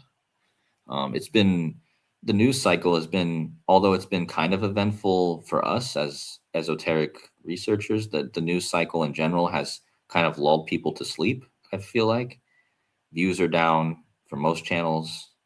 I think the war is just a boring, recycled story, and the alien stuff also is kind of. I just noticed it doesn't bring in a lot of attention. Not like the Charlie Kirk thing. Like for some reason, the Charlie Kirk thing was brought in a lot of attention. But you would think that aliens and a war that could start World War III would bring in more attention than Charlie Kirk. But for some reason, Charlie Kirk was like the pinnacle of attention recently. But I don't know. I don't know if June is going to be kind of this. Maybe they've been waiting for June for something to really get things back rolling with the news cycle for real. But I just noticed that recently that people have been kind of tired of the bull crap of the war, and even the alien stuff doesn't bring a lot of attention, I noticed. So, but it also, going back to Wemby real fast, if you guys remember, like, was it this year or no, it was last year, I had kind of did a one-off video about Wemby because of what I had found. And funny how that's kind of coming full circle, because I don't know how many of you guys remember that video or saw it, but I clearly showed how Wemby is literally a 9/11 ritual, walking 9/11 ritual. I mean, undeniably. So it is very interesting that now he's one step away from the NBA Finals. And I'm really not surprised by it, I guess. I shouldn't be. I mean, to be fair, they just won game one of the Western Conference. So there's still some ways to go. Yeah. I mean, it looks good, but yeah. Yeah, I mean, just the fact that they made it to the Western Conference Finals, though, is pretty telling. I mean, they haven't been there for a long time, so I don't know if they will make it to the finals, but I wouldn't be surprised either way, to be honest. Cody, did you happen to catch Rambo's 43-45 connection with the Frontier story? That's actually just, he shared that just after I woke up and just started listening. I was half asleep and I woke up and I just turned on the video to kind of wake up a bit and listen, and that's the first thing, one of the first things I heard. So yeah, I did catch that. That reminds me of that. Yeah, that's crazy. It reminds me of what Rambo did with the last playing number when he's. I mean, it wasn't the same type of thing he did, but how he uses the plane numbers is brilliant. Really, I mean, it's mind blowing. Yeah, thanks. Yeah, thanks. Yeah, that was 4819, the Delta plane. Yeah. Now this is the thing. So the plane in San Antonio, where they say a worker was consumed into its engine in San Antonio Airport, that was a Delta as well. Oh, okay. Okay. Yeah, so the Delta is involved in a lot of this. Yeah, and the whole thing with Donnie Darko, like I said, I mean, the Donnie Darko stuff never leaves. But it is interesting that you mentioned it's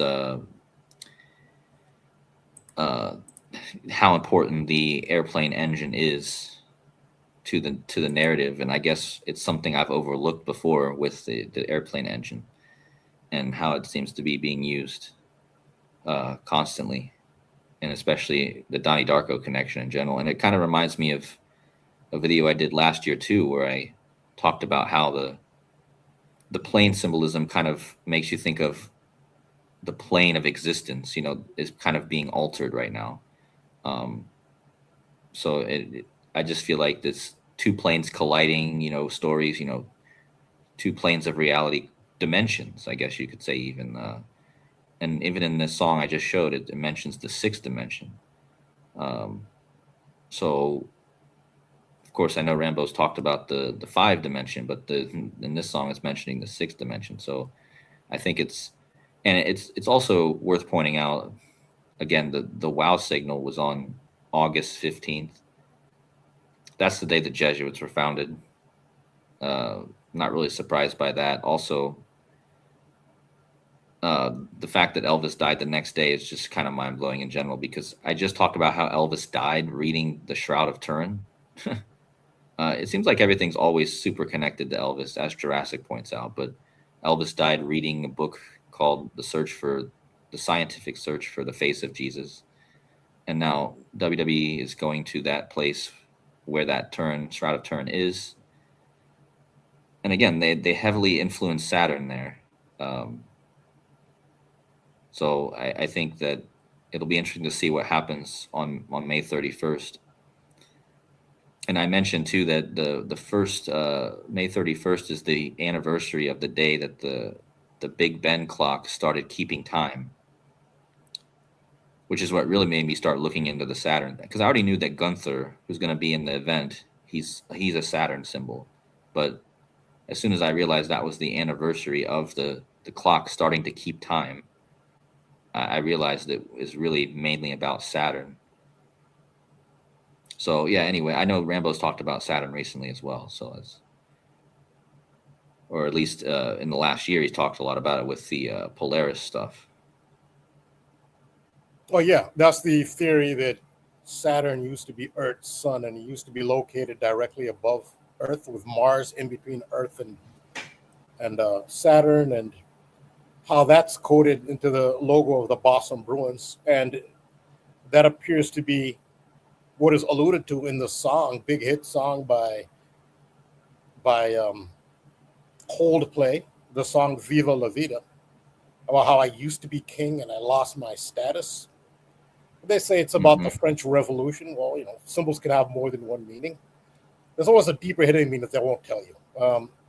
And it looks like it does tie into Saturn. I think I was validated on that at the Olympics, because at the men's figure skating, I think his name is Ilya Melanin, the superstar GOAT of men's figure skating, inexplicably just lost. I mean, he had the gold medal tied up. He was considered a guarantee to win gold. He inexplicably tanked. But at the medal ceremony, he didn't get it. He finished 8th. This is unbelievable. They played Viva La Vida after the medal ceremony. What is it about? It's about a king losing your status. So I feel I was validated on that one. When I said that, that's the importance of Viva La Vida. But I think it does refer to Saturn. It used to be Earth's sun, lost its status. Well, it lost its status twice. In Rome, Saturn originally was the chief god of Rome.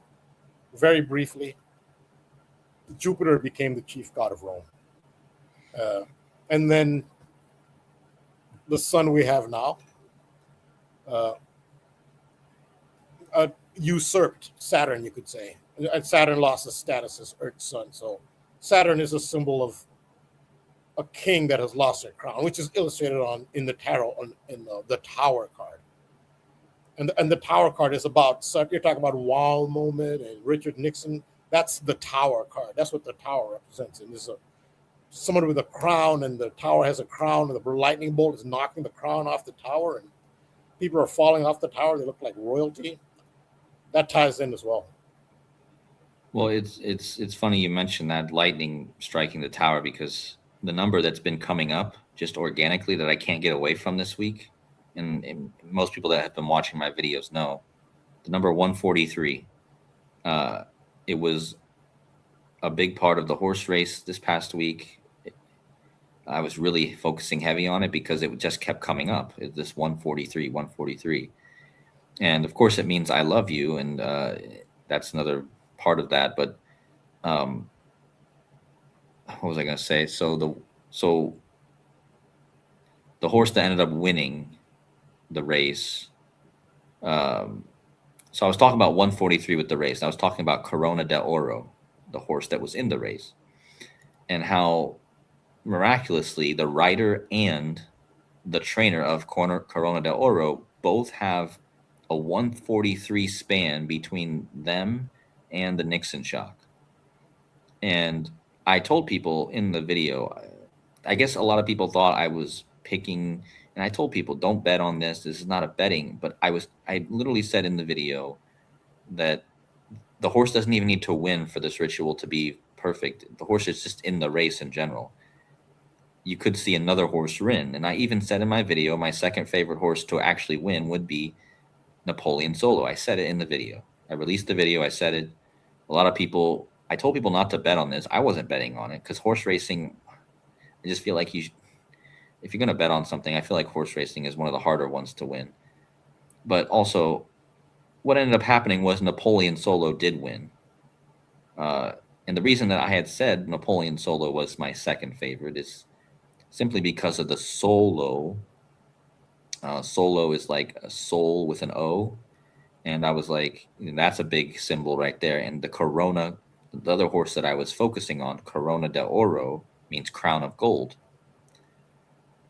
So it was clearly about this crown stuff, but also when Napoleon Solo won, another reason I had said that would be my second favorite is because in Rambo's cipher that he brought to the community, well, I mean, he brought it to me. I don't know if he was the first one to talk about it. I'm sure he wasn't, but the Bacon Simple cipher, but it always comes out big, this cipher. And in that cipher, Napoleon Solo equaled 143.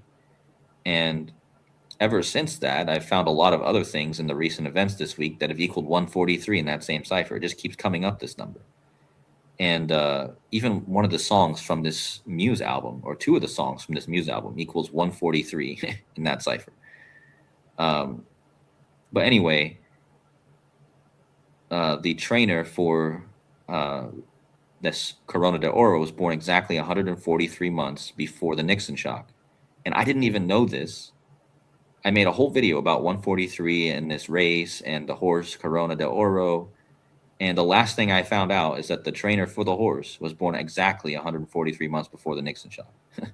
So that it solidified what I was right. Even though the horse didn't win, it solidified that I was on it because Federal Reserve equals 143. And it was all connected to the Federal Reserve. The last Federal Reserve head, his last day was 143 days after the Federal Reserve's birthday. And now we're going to have the new Federal Reserve chair being sworn in one day before the 143rd day of the year on May 22nd or something. The Nixon shock is interesting when you bring that up with the whole wow. What's it called? The wow signal?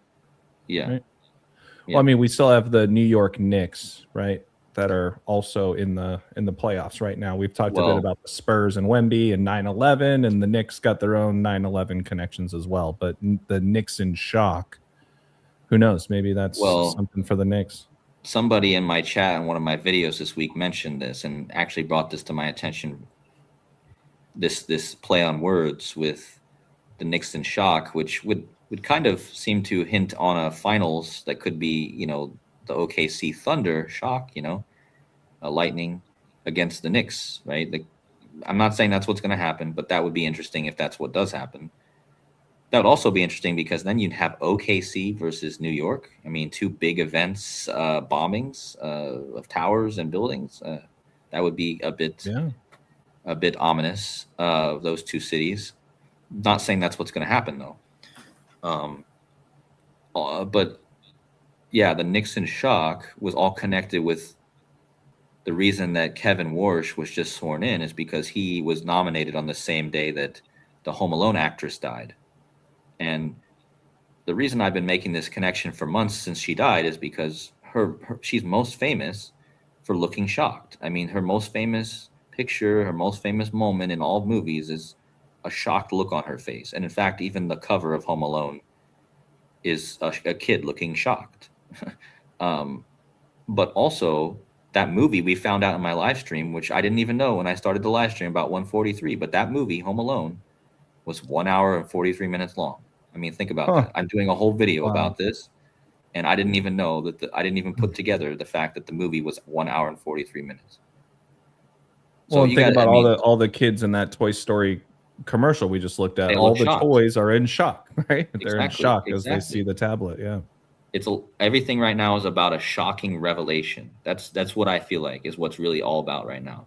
That's why the Shroud of Turin is also interesting. They're clearly paying tribute to the Shroud of Turin with WWE. And think about how shocking it would be to, people talk about Jesus revealing, coming back, the second coming. That would be shocking, right? The just everything shocking seems to be going on.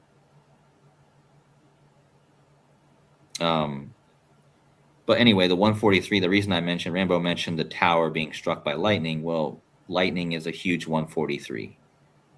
Lightning equals 143 in gematria. So, and think about shocks, right? Lightning shocks you. And think about how Lucifer falls like lightning. That's, a fall, fallen angels, shocking, aliens coming. It kind of all just makes me feel like, I don't know if it will actually be shocking by the time whatever event's coming is going to happen. I don't know. Maybe if it is going to be some sort of, alien invasion or whatever it's going to end up being. I don't know. But will even be shocking by the time it comes out? Because right now it just seems like a slow burn towards this. Maybe it won't even be shocking by the time it happens. But I'm pretty sure the Thunder are the favorites. I haven't checked the odds in a little bit as far as who's favorited to win. But I mean, think about Wemby's game from outer space hitting that 3 in double overtime. I mean, shocking the Thunder in game 1, right? I got a feeling there's going to be plenty more of that, not only in this series, but in the finals, no matter what the matchup is. I think a major UFO extraterrestrial revelation would be a shock because, even as KODI alluded to, people are not really moved by the ET thing. They're not moved. And that's the government. I mean, that's for decades, like I said, the government has been telling you, no, we do not have evidence of this. That is nonsense. People talk about Roswell. They say they were weather balloons. And they've had the media who, media, government, they're part of the same entity. They discredit anyone who suggests that the government may have evidence of extraterrestrial life, intelligent life, even more intelligent than human, as just ridiculous and absurd. And they've been doing this for decades. They've been doing it. They've done it so well. Now they can't convince anyone that it's a serious topic. They're trying so hard. They're releasing files, the government admitting, yes, we have them. I show over and over again these clips of hearings in Congress. It's mostly David Grush is known for having the testimony. This is in Congress under oath saying, yes, the United States government has what they call biologics, is the word they use. They actually have, and this is in Congress. This is not on an Alex Jones channel or some conspiracy channel. It's Congress, United States. The Congress of the United States under oath is testifying it, and it has not moved anybody. They've done such a good job, the government themselves, in denying it all these decades, that you can't move them. So if there were a major, it would have to be something very concrete. That would be a shock because people still are not convinced by extraterrestrials. They're just not. They're not. So they actually had the car-sized drones that were over New Jersey, around where Trump has his Bedminster golf course a couple of years back. Car-sized drones, which are huge. They wanted people to imply that they might be ETs and they're unidentified. They didn't know where they came from. Nobody cared. Nobody was moved. There's no panic nobody cared. So this ET thing, they've done an excellent job convincing people that they don't exist. Now they can't even undo what they did. Unless actual ET show up, which, again, actual ET wouldn't go by their agenda, the humans' agenda. Okay, show up in June. No, they'd have their own agenda. Plus, the reason ETs don't show up is because they'll be shot down and captured and tortured, which is what they're doing with the real ETs. The threat that they portray ETs as, they're the threat. They're projecting. That's what people with psychological disorders do all the time, is they project. They accuse other people of having the pathology that they have. People with psychological disorders do this all the time, and they almost every disorder they do it. They do projection. If someone has any borderline personality disorder or narcissistic personality disorder or DID or whatever, schizophrenia, they'll accuse other people of doing it. They all do that. And the psychopaths who have more influence on the world than they should, they're accusing ETs of being that way. No, they're like that. So an ETs would not show up, real ETs would not show up on their agenda. So if something's planned for June would be the time, it'll be fake. It will not be real.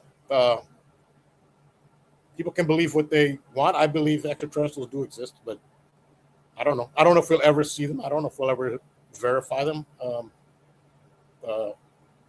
Kind of verify that, concrete proof that they. I don't know if that'll ever happen. But if this is being done according to their timetable, like it looks like June is what they're pushing for, or 2026, then I'm convinced it'll be fake because they've faked.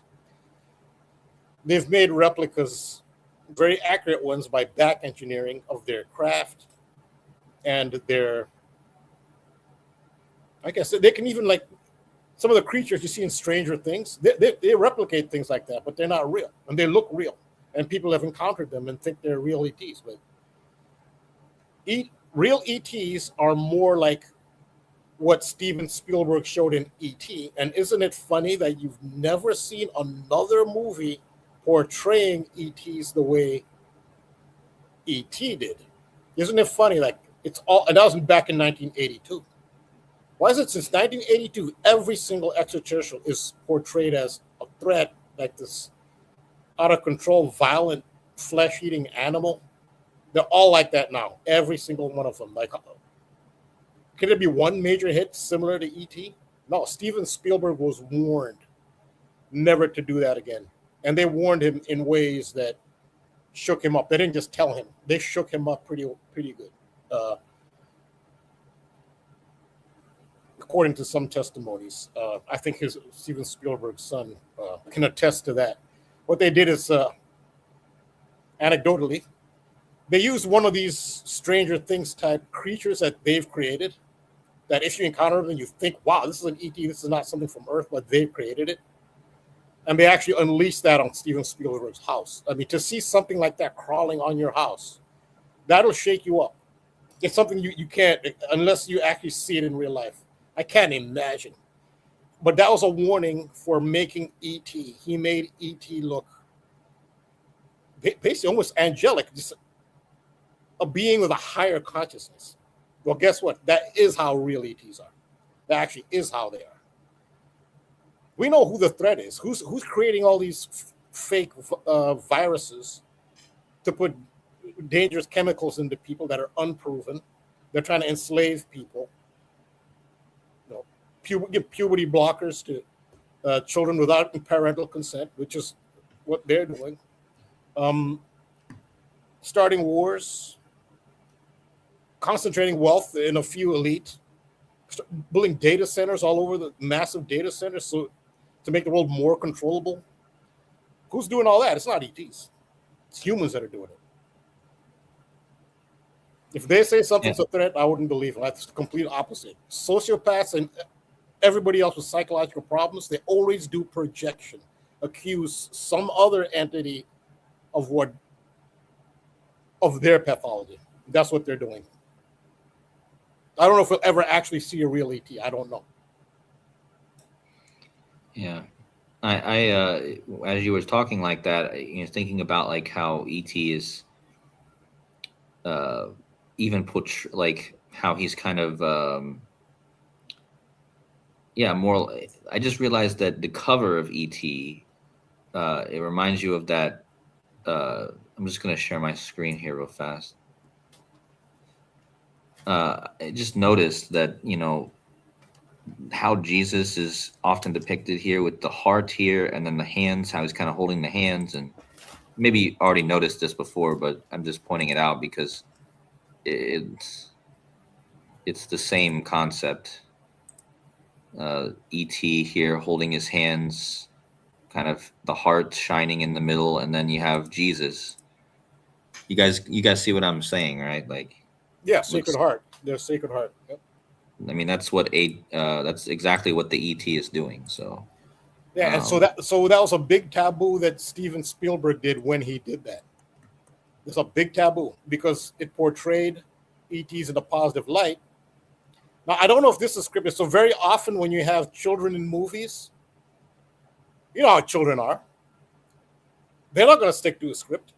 And sometimes that makes for the best footage when you use child actors at a real young age, because they do not stay on script. They just act spontaneously. They'll say things which are not on the script. And sometimes they'll leave that in the footage because it's so natural, and sometimes it's funny, and you couldn't even script it in. They like doing that. Now, I don't know if this might have been off script. This is where Drew Barrymore was introduced to the world in E.T. But she was really young. What is she, like 7 years old or something? But that was Drew Barrymore's very first major movie. But she's a child actor at the time. And there's a scene where she kisses E.T. on the nose. And I don't think that was scripted. That's how the way a child reacts. Like if you put like a puppet or somebody in like a mascot suit in front of a child, very often child finds it cute. The child's gonna just kiss it. But I don't think that was in the script. I think Drew Barrymore as a kid, that's how she reacted. Now you understand why they don't like Steven Spielberg. There, they warned him, don't make another movie like that. And no director has since then has ever made another movie portraying ETs the way Spielberg did, because they were warned. When a child reacts to ET like that spontaneously, well, that kind of disrupts your whole narrative of they're going to annihilate the human race. If they were going to annihilate the human race, they would have done it already, because they have that capability. It's humans who are developing stronger and stronger weapons and starting wars. They're the threat to annihilation. It's humans, not ETs. But Drew Barrymore, I think she went off script as a child. That's the reaction they don't want. You don't want ETs portrayed as something that children will see and want to hug and kiss, which is exactly so that. So I don't know what Spielberg's going to do with his Disclosure movie. He's probably going to toe the line. It's not going to be like E.T. So yeah, I don't know if the world will ever see. Maybe certain individuals say they've encountered them. Who knows? But Earth, as technology increases, is a threat to the entire universe. So why would they come here? This is why they'd come here. They would come here because Earth is advancing at such a rapid rate with technology that humans are now a threat to them. If humans are able to back engineer their craft and just master the ability to, conquer distances, which I've shown in my video, Michael Kratsios, who's the White House technology chief, he said he said it. This is horse's mouth. He said that the United States government has the ability, he said, to annihilate space and time. He said it. He basically said that we have that technology. That's a very serious threat to any place in the universe that has life. Because the people who we talk about here on Earth, what they're trying to do to humans and are doing to humans, that would be a concern for anywhere there is intelligent life. You do not want humans going over there. That's who the threat is. That's who the real threat is. And that's why ETs, if they do exist, I understand if people don't agree they exist and are waiting for concrete proof. I understand that 100%. That's one of the reasons they would come here, is to keep an eye on this place, because this place is a threat to life anywhere, every life form, no matter where it exists, unfortunately. Mars Attacks was a very popular movie back in the day. You guys remember that movie? Yeah. 1999, I think it was. Yeah.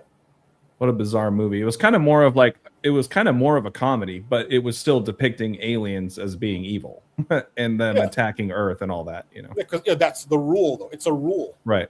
Nobody dares make that mistake again. This is anecdotal. So a popular UFO,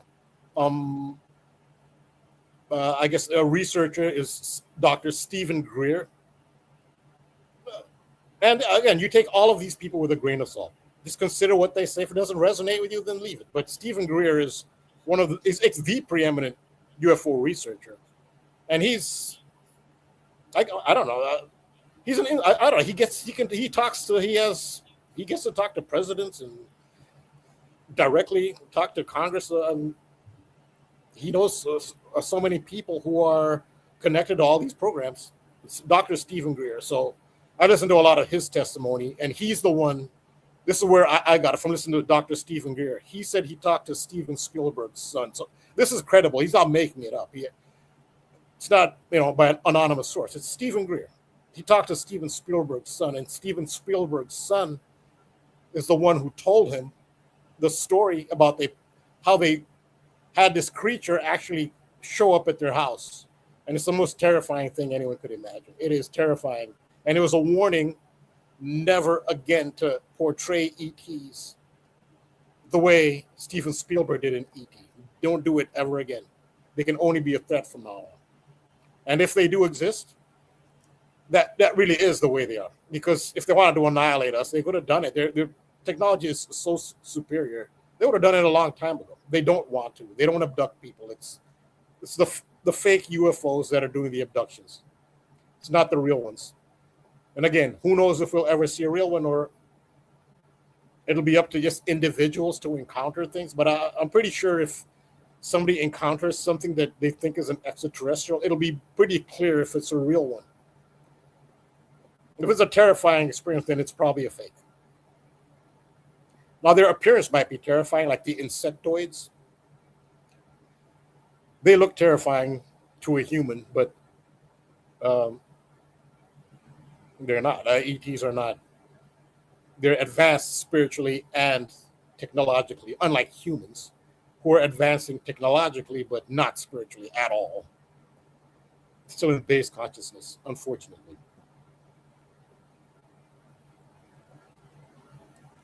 And also to go with this like ET stuff, it is interesting that you're bringing this up now, and it's already 5:20 here where I am.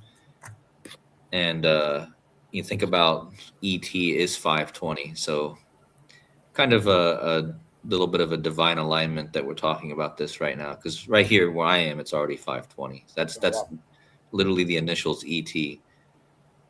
So maybe we get another story today connecting to ET on 5:20. Maybe there'd be some could have something happen like that. 520 is the Tucson area code. We were talking a lot about how Arizona, or Rambo mentioned that Arizona and New Mexico specifically are very tied into a lot of this stuff. And disappearances. Nancy Guthrie, I think she's still missing. I haven't seen anything else. I feel like that story has died off at this point, but at least for now. Maybe it's just a speculation. Maybe they'll end up saying that she was abducted by ETs. I wouldn't put it past them. Well, you know what? It wouldn't surprise me either if, like, let's say Wemby does make it to the finals or something like that, and next thing you know, during the finals, as the alien is playing in the finals, all of a sudden there's an update on Nancy Guthrie. Either she's found dead or alive. You know what I mean? Like the whole abduction thing. And look at that picture. Look at the colors. She's wearing blue. Savannah Guthrie's wearing orange, blue and orange, New York Knicks colors. So that could happen. The astronaut colors, right? We talked about that. Yeah. So it's what if it's the New York Knicks and either the Spurs? I don't know. All this alien stuff. Well, how is he not going to be in there? I don't know. Well, the Thunder are orange and they are too. OKC and both teams are orange and blue. So that's interesting. That OKC, because don't they have orange, or maybe it's yellow on it? Yeah, they have orange. They have orange. Yeah. Yeah. So that's a good because that's the picture that's been floating around the most. I think the orange, the one with them in the orange and blue. And you have the Wolverines go blue, who just won the college basketball championship, and the year prior it was Florida, another orange and blue. Yeah. It's interesting too that she disappeared on February 1st. It's kind of aligns with my what I was just talking about with the it was just like a day or two after the day that Kevin Warsh was nominated and the day that Catherine O'Hara died. And I mentioned how Catherine Ann O'Hara, and Nancy it comes from the name Ann. So there's a lot of Ann stuff going on still. Anna and Nancy, like I said, connected with that. She was last reportedly seen on January 31st, 131, the championship number, right? So maybe, yeah, I don't know. Yeah. I don't know. Yeah, so that number comes up in my decode, that big championship number, which again, I'm not a betting channel. I just don't. There's so much coding for the alien, and he already got off to a booming start. And he was coded. I showed how in the previous series of the Timberwolves, he's coded with, again, this ET coding with the matchup with the Timberwolves because their big star was Anthony Edwards, and he has a bunch of coding. Not to give away too much of the decode, but Ant-Man, what's an ant insect? That's why I said it's very important to see what are the species alleged most popular alleged species of ETs, and there are clues there. That was coded with it as well. But 131, the championship number, yes, that comes up, and I'll say where it came up. I thought we talked about it on the air before we came on. Victor Wembanyama did a guest appearance on Futurama as a cartoon in season 13, episode 1. Was there yeah, no, that's and he plays himself but as an alien, right? Yeah. I've seen some clips of it, but I was curious, Rambo. I don't no intention to put you on the spot, and maybe you do have some content on the Patreon. I definitely got to catch up with some of your latest posts. You know, I've been a patron for years. As we're inching closer to the World Cup, and the World Cup is gonna at least most likely overlap with the NBA Finals, however that ends up. I was curious, with all the alien abduction stuff, are there any teams that have kind of floated to the surface as far as that have like this kind of alien connections to maybe keep an eye out for? And this, once again, this isn't even like a who are you betting on? It's just like there could be a theme going on where maybe a team is hot for a minute or something as part of the themes. If not, that's fine. I was just curious. The only team that I can think of that's connected to aliens is Iran, because Iran is Persia, and that's where Zoroastrianism comes from, and Zarathustra, and that's how Zarathustra is depicted. Zoroaster, like a being in a winged disc, and people can dispute what that means. Nonetheless, that is the image, and that's associated with Iran. At the World Cup, I haven't been looking at the ET connection to the World Cup. It's very strong in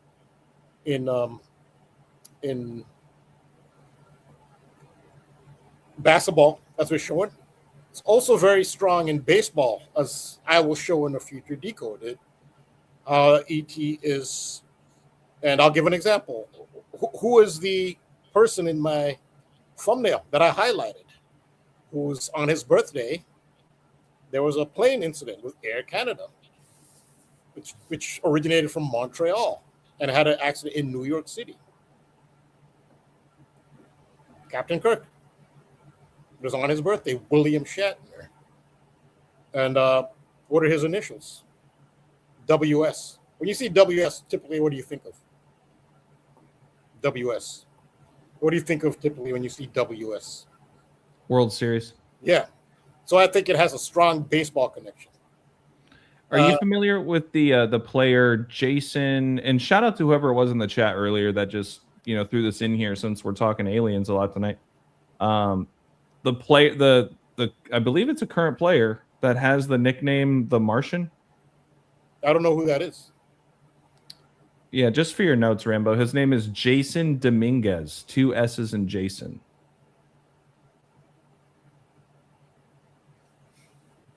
Dominguez. Jason Dominguez. He's a New York Yankees outfielder. Oh, Yankees again. I don't know. It's looking. He signed He signed a $5.1 million bonus in 2019. Okay, that's just more Yankee coding because I'm already seeing a lot of Yankee stuff. I've been seeing a lot of Yankee stuff. This really helps my decode. So I'll say, I do see, yeah, this confirms. You've helped me a lot. Thanks. I don't know, somebody in the chat suggested because the WS with William Shatner, again, that was in New York City. Where on William Shatner's birthday, the Air Canada collided with the fire truck. That was in LaGuardia Airport in New York City on William Shatner's birthday.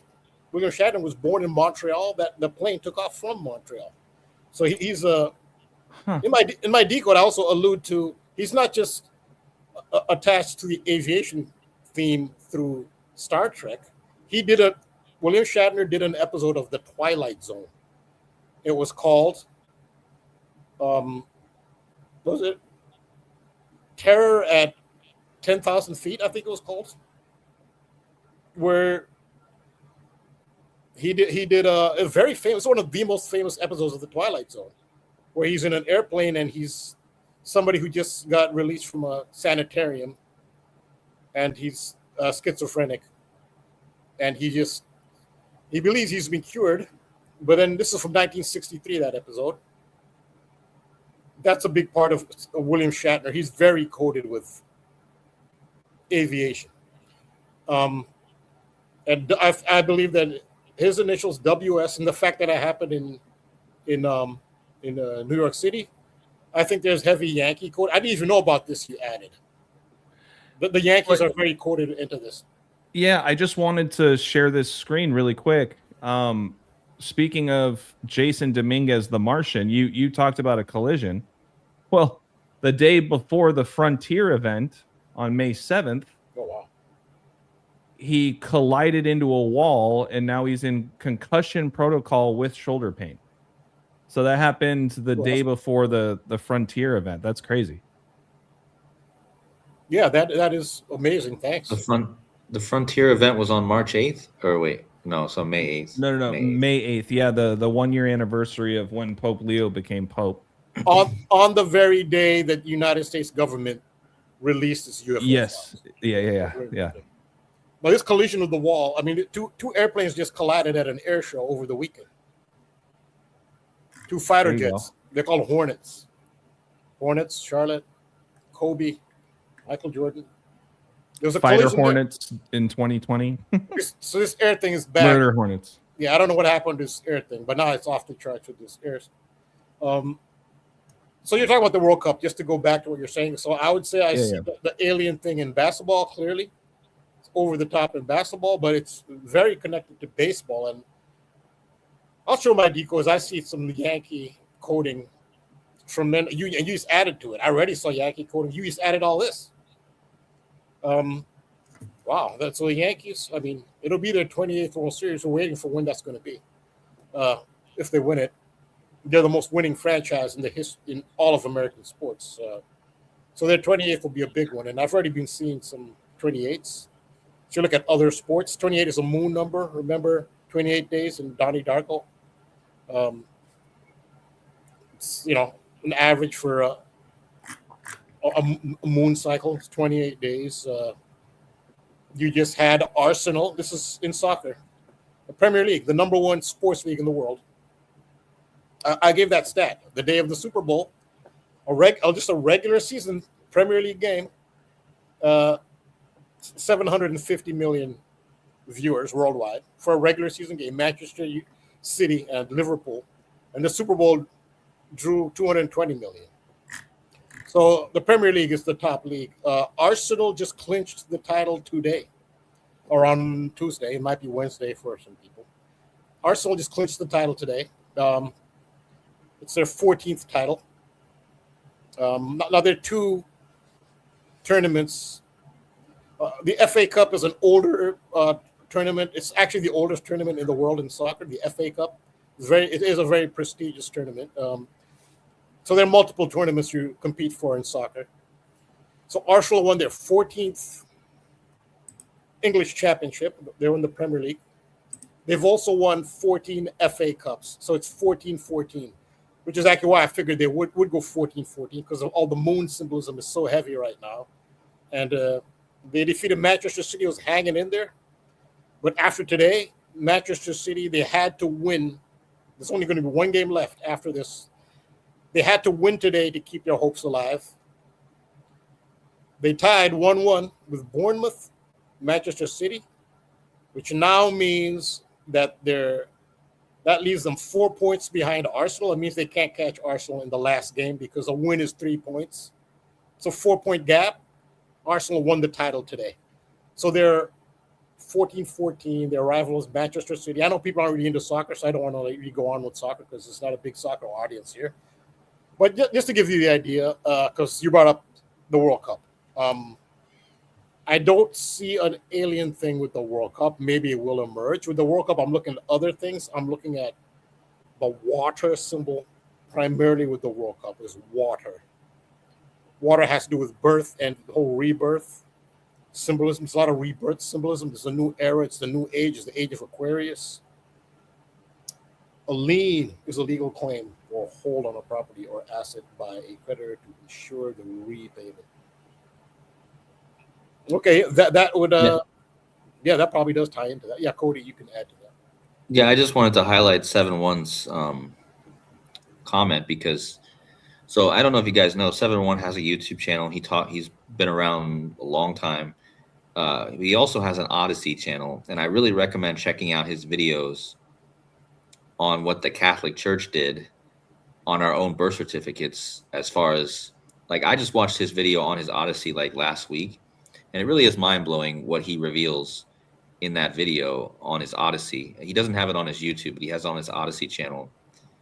His whole thing is about getting people to understand about the birth certificate stuff that really happened at birth that we don't even know anything about. And I guarantee you when you watch that, you guys will be like, wow, I understand a lot of things I never understood before, especially even about the Bible. It's very interesting. Like, I haven't even begun to really... I'm probably going to be doing a video about it, and I would like to bring 7-1 on my channel at some point. I don't know when it's going to be, but I am watching his videos that he's putting out. So I really do recommend going to his Odyssey channel, checking out his videos on the birth certificate. Also, just his YouTube channel in general. He does a lot of work on the wormwood stuff and all that other stuff. So I just wanted to highlight him, and I'm assuming that what he's writing here, the lien, like alien, as a legal claim, and it ties into what he talks about the birth certificates and just in general what he talks about on his Odyssey channel. So I think that's why he's making this comment as well. So yeah, shout out to him. Again, I really, really recommend watching his video on his Odyssey. It really very eye-opening, and about the birth certificate. I can't really explain it even yet. It's a bit hard to explain. So that's why. Shout out to 7-1. I appreciate you pinning this comment. To add one more thing with this financial alignment here, right? We've talked a lot about Rocket Arena where the Cavs play, and the insurance connections and money, right? Well, the Spurs, they used to be sponsored by Frost, and I think that was as early as last season. You have Drake and Iceman, and the ice stuff that's been going on throughout last year and this year. But now the Spurs, they're sponsored, and Cody, I'll just pass you the screen here if you want to just pull it up really quick. Like Spurs Ledger sponsorship, something like that. You guys can see it. It just says Ledger on their jersey. And shout out again to whoever it was in the comments. That this was a while earlier in the stream, so I apologize for who I missed here. But what is a ledger? Well, a ledger is a specialized record-keeping book, file, or database used to organize and summarize financial transactions. Great. Yeah, well, Ledger is a crypto device. I have one. Hmm.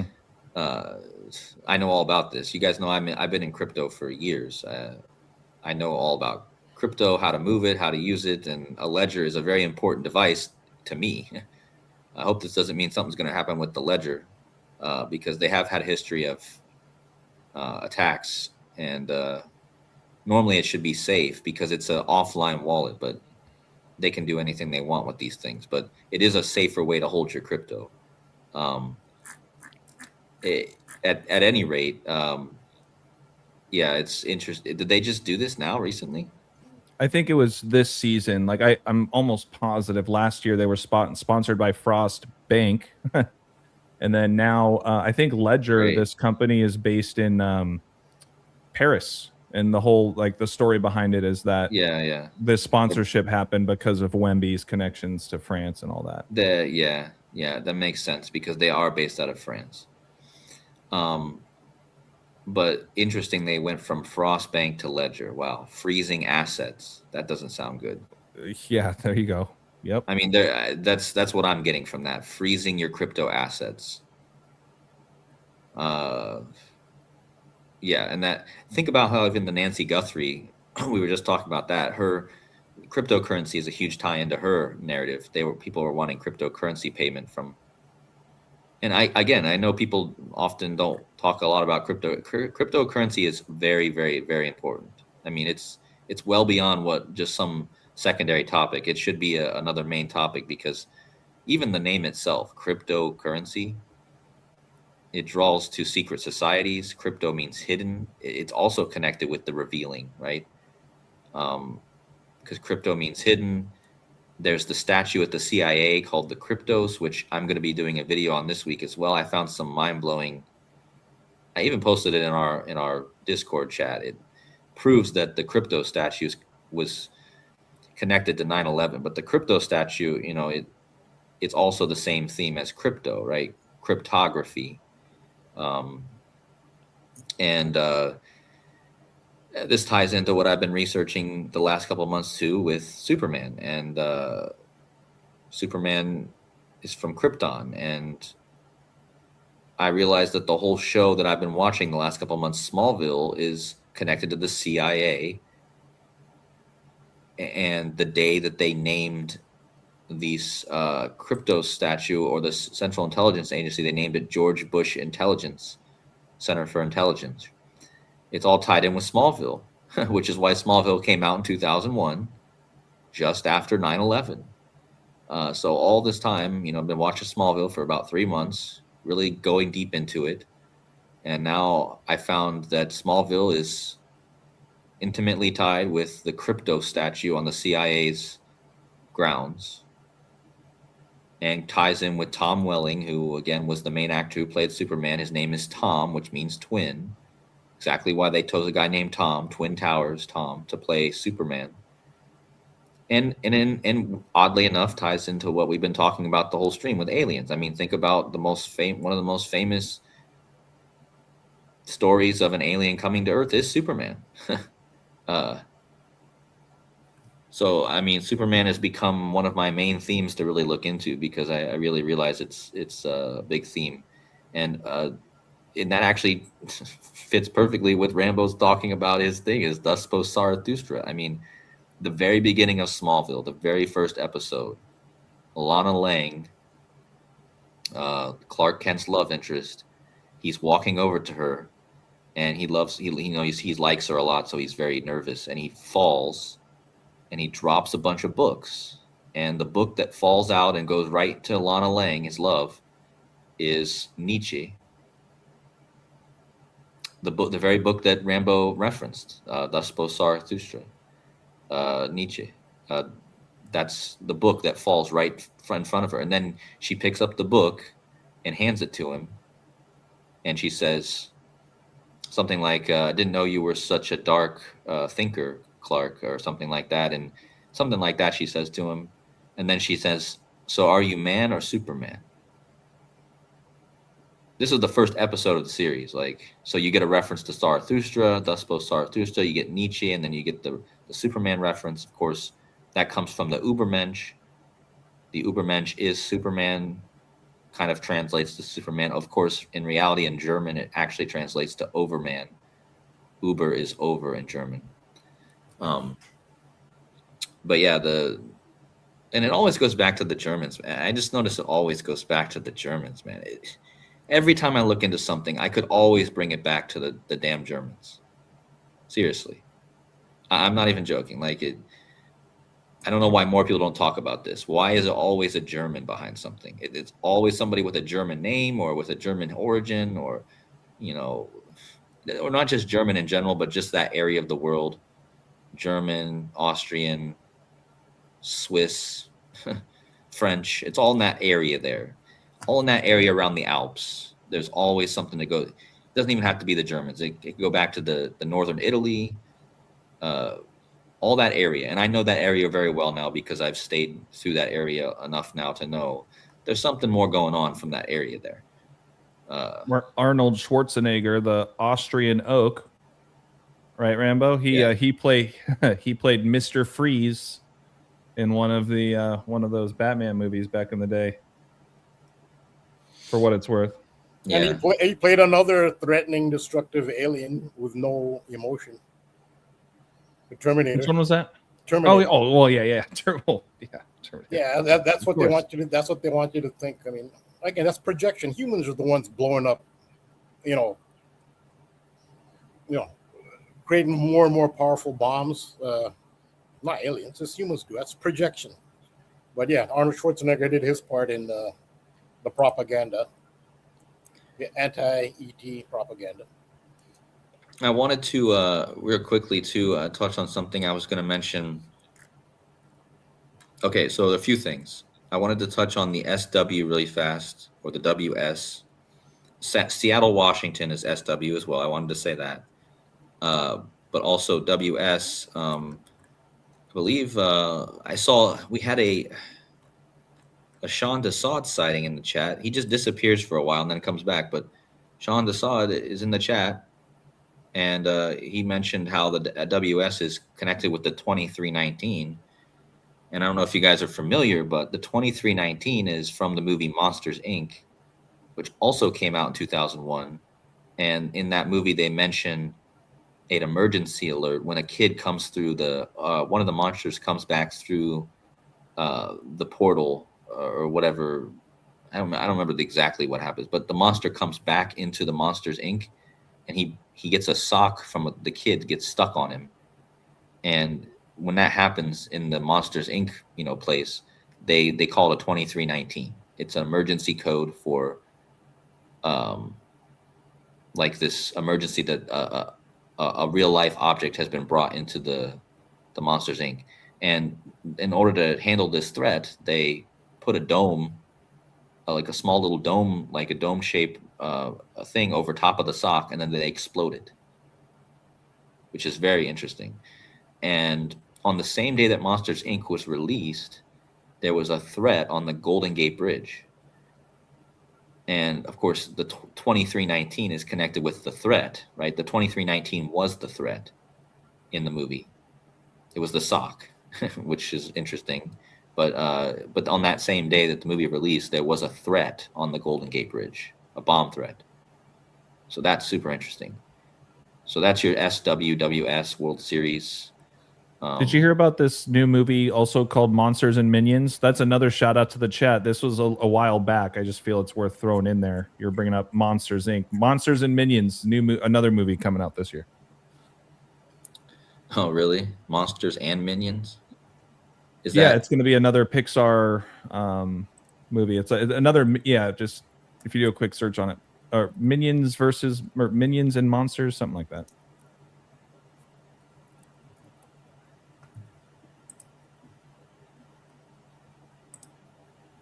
Okay, yeah, I see. So this is a combination of those two movies, I guess. I don't know. I don't know if they're collabing like old school Monsters, Inc. or something like that, but Notice one of the guys in there is Jeff Bridges. You got that bridge connection again. But yeah, also quickly, I wanted to mention the Nancy Guthrie. Her last name was long, and I had mentioned this in my decode about the eclipse of the century coming up over Egypt next year. It's going to be one of the longest eclipses of the century, and I mentioned that the guy who did the painting in the Bank of America in Charlotte that has like the Trump kid and then the pyramid and the eclipse on there. The guy who did that, his name was Ben Long. So this Nancy Guthrie thing seems to be maybe connected to this long eclipse, narrative that I've already spoke about. But I also noticed that even in this picture, she's pictured with blue and orange behind her. So something about this blue and orange with Nancy Guthrie, because you got that other picture we mentioned, and now this picture here, which is probably the also most prominent picture I've seen. She also has the blue and the orange. Makes me think of Project Bluebeam, right? But another interesting thing is there's a blue moon on May 31st. And so I told you that that's the day that WWE is in Italy. And I didn't know this, when I did my decode, but somebody had mentioned there's a blue moon that day. And I was like, okay, there's a blue moon. Makes sense.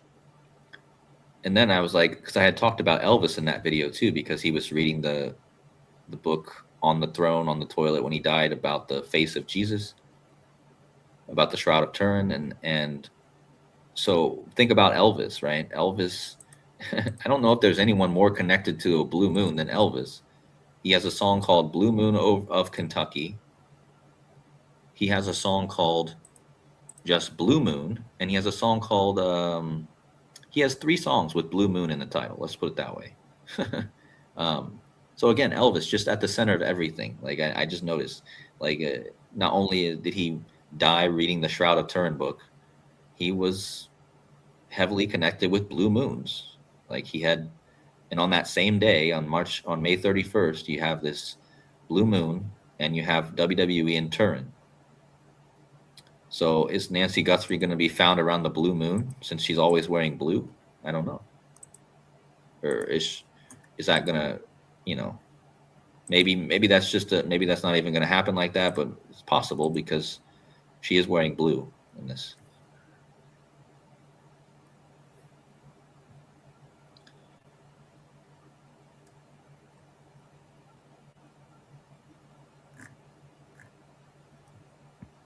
Oh yeah, Blue Origin. Blue Origin, you had that Blue Origin rocket. Yeah. And the astronauts are often wearing blue too, as you mentioned. Yep, and Go Blue, Michigan, winning the championship this year, going through Arizona in the Final Four. And even the Today Show, the colors are blue and orange. So yeah, that's a pattern to look at. The Knicks have they've won tonight. I don't know if people knew that already. They've already taken a 1-game lead. Oh, the Knicks. Yeah, apparently they came back down 22 points. Wow. To come back and win, yeah. You know what it makes me think of too? It makes me think of Bo Nix on the blue and orange team. Ah, good one. Yeah. There you go. I mean, is this the last year? Everyone thought the Broncos were going to make it, but maybe it's actually this year. You got the year of the horse. Of course, the Super Bowl is not going to be taking place in the year of the horse. It's going to be taking place in the year of the goat. So, but it'd be interesting to see the Rams versus the Broncos because that would be because another name for the goat in Chinese astrology is the sheep or the ram. It can also be a ram. So you have literally you could have a ram versus a horse, and that would be the 2 Chinese zodiacs that would be going from the horse to the ram or to the goat. So, but yeah, they won tonight with 115.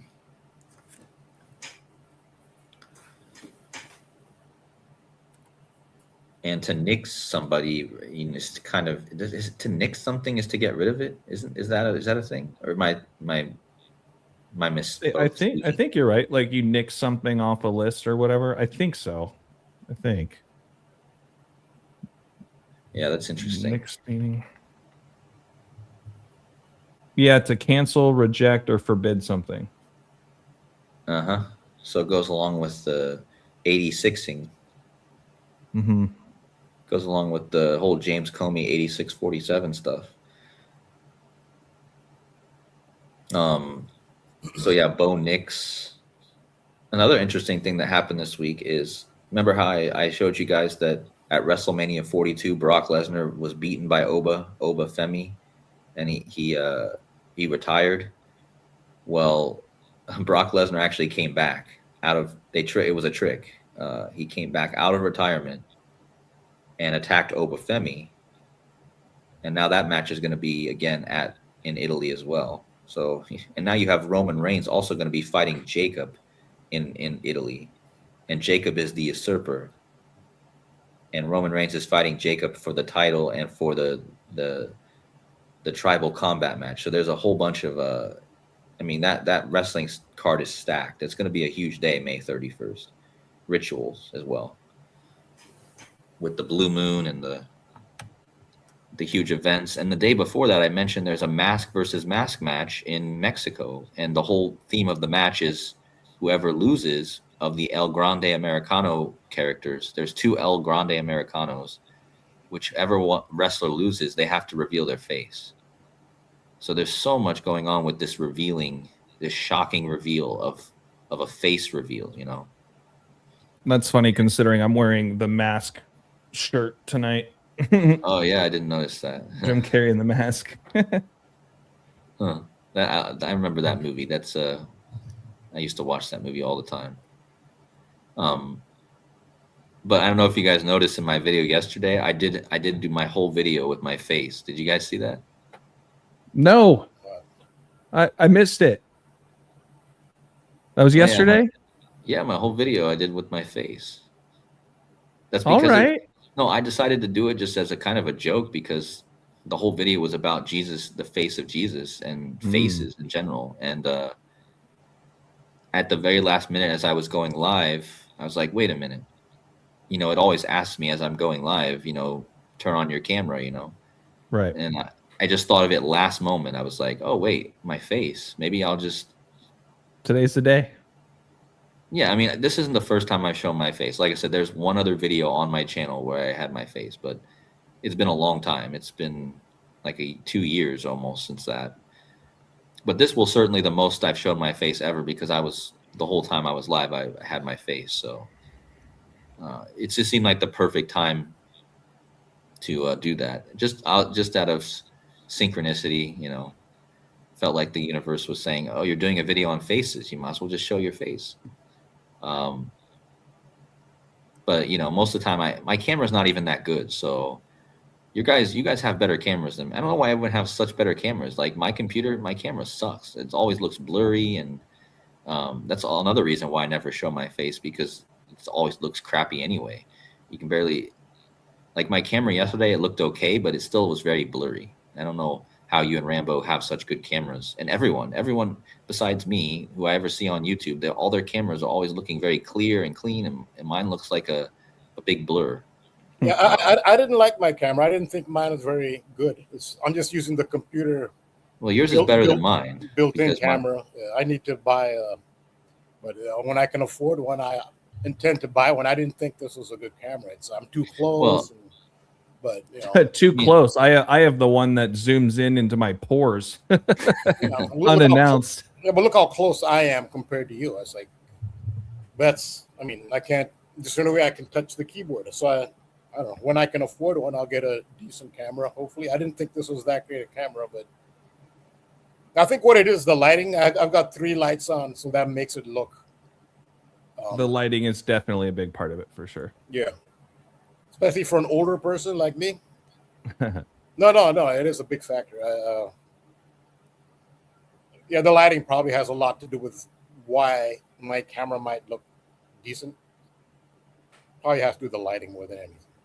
Yeah, it could be. I mean, it just seems like every time I turn on my camera, it just looks really bad. I mean, yesterday it didn't look bad. That's why I went ahead with it, because I was like, oh, it looks at least decent today. It still didn't look great, but it was at least looking good enough. I was like, oh, I'll just do a whole face video. So yeah, the big revelation of the week was my face. How about that?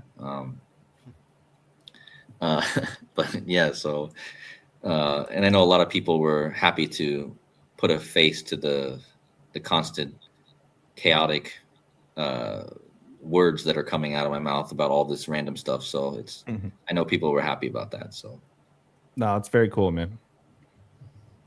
Yeah, I know a lot of people are happy about that for sure. You're a good-looking guy, man. Be proud of it. Yeah, well, it really, like I said, it's not even really about that. It's mostly about I hate my camera. If I'm gonna be on camera, I'd rather have a more clear image. And a lot of times when I do these videos, like I said, it's the middle of the night. You definitely don't want to see me in the middle of the night, and nor will you really be able to see me at all, because right now I don't even turn on the lights. So, yeah, I mean. Well, I know when people saw my face for the first time, I think the general consensus is it's not what they were expecting. My face was not what they were expecting from my voice. Like nobody, that was the general consensus. It's just they just weren't expecting. It's just not what they expected. Yeah. I don't know what I was expecting of your face, to be honest. Well, now I'm so used to seeing it, I don't even remember what it was like when I never saw your face. But one person said that they'd always thought that I was like an overweight, middle-aged white guy.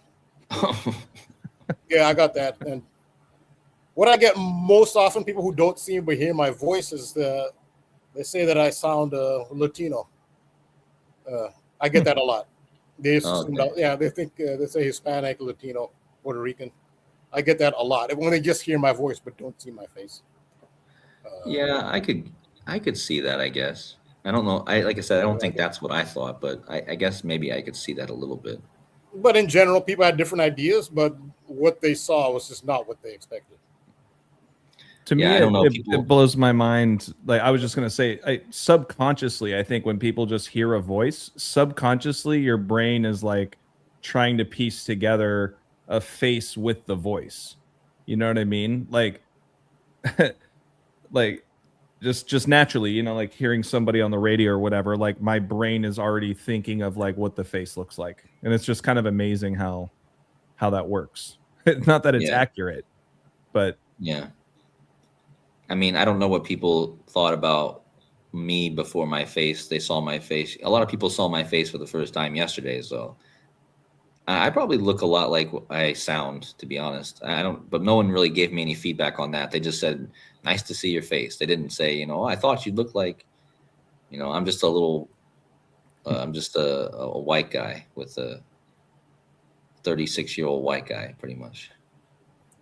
With a hat and glasses, just like AJ. I look like a lot like AJ. I mean, especially yesterday, I was just wearing a black hat and glasses, so a lot like AJ looks right now. We're twinnies. It's just funny because me and AJ are born very close together anyway. So yeah, this is true. Rambo, was there anything else, I guess, with kind of what we were last touching on before we land the plane here, pun intended? I know we're flirting now with that 3-hour mark, and I know it's getting late.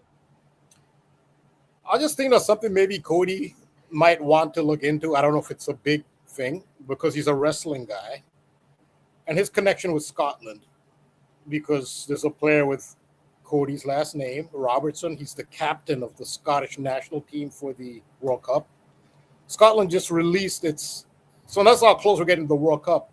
Teams are now releasing they don't use the word roster. That's an American word, but I'm bilingual. They call it a squad they don't say roster. That's American. So now Americans use American terms in England, and in England they just think it's hilarious. Like goalkeeper, goaltender. I mean, squad sounds more like a government term, like a squad, or a medical term, like a medical squad, or Yeah, that's the thing. So Americans and Brits, they have the same language, but it sounds hilarious. Like both find the other terminology funny. They don't say a football field; it's a football pitch. Americans, what's a pitch? Why do you? It's a field, a pitch. How's that a? But anyway, squad. They've released their official World Cup squads. They don't say roster. And Scotland just released theirs. And this is for Cody if he wants to look into it, because you have your Scottish background. You have a player with, who knows, maybe you're related distantly. Andy Robertson. He's the captain. He's the left back.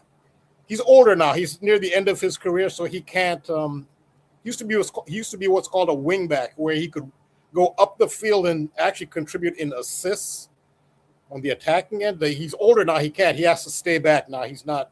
But he still has the experience and leadership, and that's Robertson. He has your name, Robertson. And Scotland is playing on Cody's birthday, on June 19th. Scotland is playing Morocco. So Cody is very, connected. He might want to look. He's already looked into these things, but because you're a wrestling guy, the Scotland manager, I don't know now, they've kind of American, they've actually incorporated some American terms now. I think they're starting to use the term head coach. They never used to. Now they're actually starting to use that in soccer now, football. Manager, head coach, I don't know what they use of Scotland. His name is Steve Clark, and his nickname is Stone Cold Steve Clark. So I just think, I don't know if this is a major connection, and I think it's in the 316 thing, right? Stone Cold Steve Austin. So maybe 316 is a code, but because you're a wrestling guy, the wrestling ties into the whole Scotland theme. I didn't know that was his nickname. I only found out that was his nickname today when he released his squad. They call him Stone Cold. The reason they call him that is because he's an unemotional guy. He just doesn't. He's not an upbeat guy. He's kind of just a matter of fact. Doesn't crack jokes. He's not humorous. He's not charismatic. So they call him Stone Cold Steve Clark. So I don't know. That's just a connection. Maybe, especially with the 16th thing, maybe you might see something in it. There's a lot of funny things about that in general, like, because first of all, my stepdad's name is Steve, the one who got in the car accident last year. His name is Steve, and my real dad's name is Scott. So think about that funny coincidence. My heritage is Scottish. My real dad's name is Scott. So that's weird because my dad's not even Scottish. I don't even get my Scottish side from my dad. I get it from my mom's side. So even though my Scottish comes from my mom's side, my real dad's name just happens to be Scott. And my stepdad's name is Steve. So that's interesting. And I've been talking a lot recently about Clark Kent, right? Steve Clark. So that's interesting. And then the whole wrestling thing. Wrestling is pretty big in Scotland too. I mean, one of the biggest stars in WWE right now is Drew McIntyre, who was the last person to beat Cody Rhodes for the champion.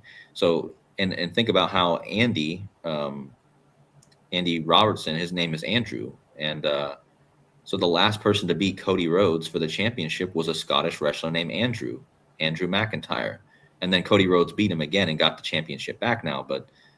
A lot of just weird coincidences with me and this. And not only that, but King James, this is happening on King James' birthday. And all my ties in with King James and LeBron James. My first word was basketball, and my dad Scott is from Cleveland area. Just a lot of weird synchronicities. And today I even found out that when you type in Andy, like, it's just weird. When you type in Andy Robertson, which is how he goes by.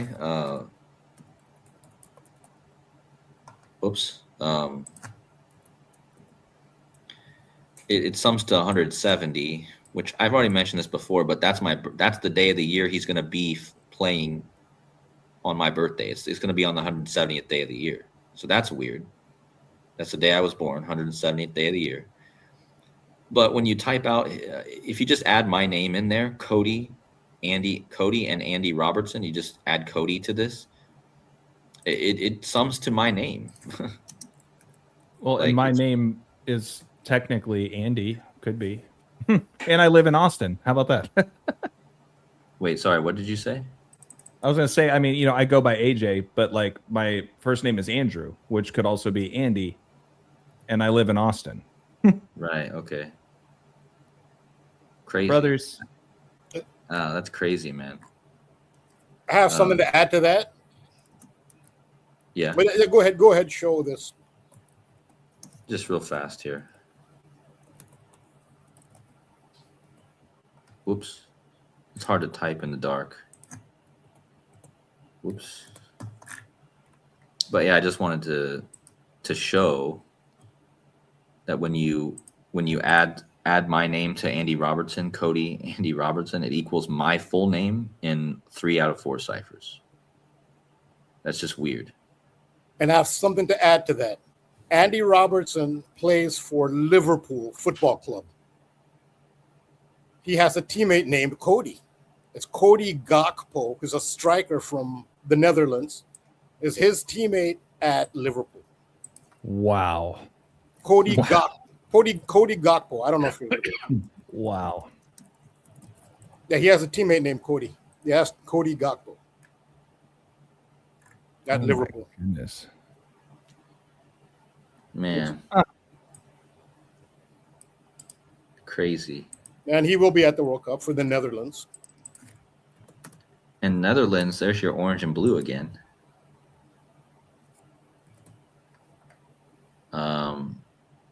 Yeah, interesting. I'm gonna have to look into that guy now. And I noticed I was born 1361 days before Andy Robertson. So that's interesting because that's Bobby Simpson's user handle number on the Discord. And that's the 218th prime. It's kind of a big number, 1361. Because 218 is also a big number. It's like a big spiritual number. So yeah, I'm born 218 prime days before Andy. So that's something interesting. I still, I'm just looking into it because it really is interesting that it's all lining up so perfectly. And even what you just said there about the wrestling connection, because like I said, I've already connected myself to Cody Rhodes so much, and then the Drew McIntyre thing in WWE, and now this guy's nickname is Stone Cold. So, yeah, that's great additions that I wouldn't have known. And it's just funny too, because as soon as I showed up on the world stage with my YouTube channel, that's when Cody Rhodes became big. Like it goes hand in hand. Like 2 months after I showed up on YouTube, Cody Rhodes came back to the WWE and became a star. So it's like, what is this? What is going on here? Because before that, he never was. He never was big. Yeah, I don't know if this is a major connection, but it's on your birthday that Scotland will play Morocco. It's not the most mind-blowing connection, but I lived in Morocco for 5 years. So I do have a connection to Morocco. Wow, okay. I haven't lived there for 5 years. And this is the second. Scotland has played Morocco before at a World Cup. In fact, that was the last time they were at a World Cup. They haven't been there for a while. They played, it might have been the 2006, I believe, World Cup. So it's been a while for Scotland. And they did play Morocco, but Morocco defeated them. I remember I won a bet on that one. Because I knew some guy just never heard of Morocco. So he thought, I don't bet, I don't bet, but I just took advantage of this guy's ignorance. He didn't know soccer. He didn't know about like African soccer or Morocco. He looked like he never even heard of Morocco. He's a pretty ignorant guy. I remember winning a bet on that one, but yeah, that's a connection. I used to live there, and I have a connection to Morocco, and Cody has a connection to Scotland. Well, no, it's interesting that both you guys, we got Andrew over here, running the show, and then we got a RAMBO who now lived in Morocco, and now me. So yeah, it's crazy. It's all kind of there, and I just remembered I got to share this with you. I was meaning to screenshot it and send it to you, Cody. I got an email from a customer. And I'm still trying to get used to my new set of customers. So there's, new names of people emailing me, and I'm not kidding you. His name is Cody Cooper. No. What have we been talking about? No way. My dog, Cooper, his only brother out of the litter, if that's what it's called, his name's Cooper Cody. And now I got Cody Cooper sending me an email this year. I was like, what the heck? Like, I'll that's find crazy. it. I'll show you, dude. This was like 2 or 3 days ago. That's crazy. Because how many times have we talked about those two names? Or you have, especially. Yeah, exactly. Cody Pools and Cooper Commercial right up the road from where I live. They're literally one business suite over from each other. It's like, what's going on with that, man? Man, this reality is a trip. It is. Yeah, and the last thing I'll say too about this is my name equals 1566. And that's the year that King James was born, on June 19th. Right. In the year 1566. Scotland football equals 1566. And look at his name, Andrew Henry Robertson, 1566. Oh my goodness, man. Wow.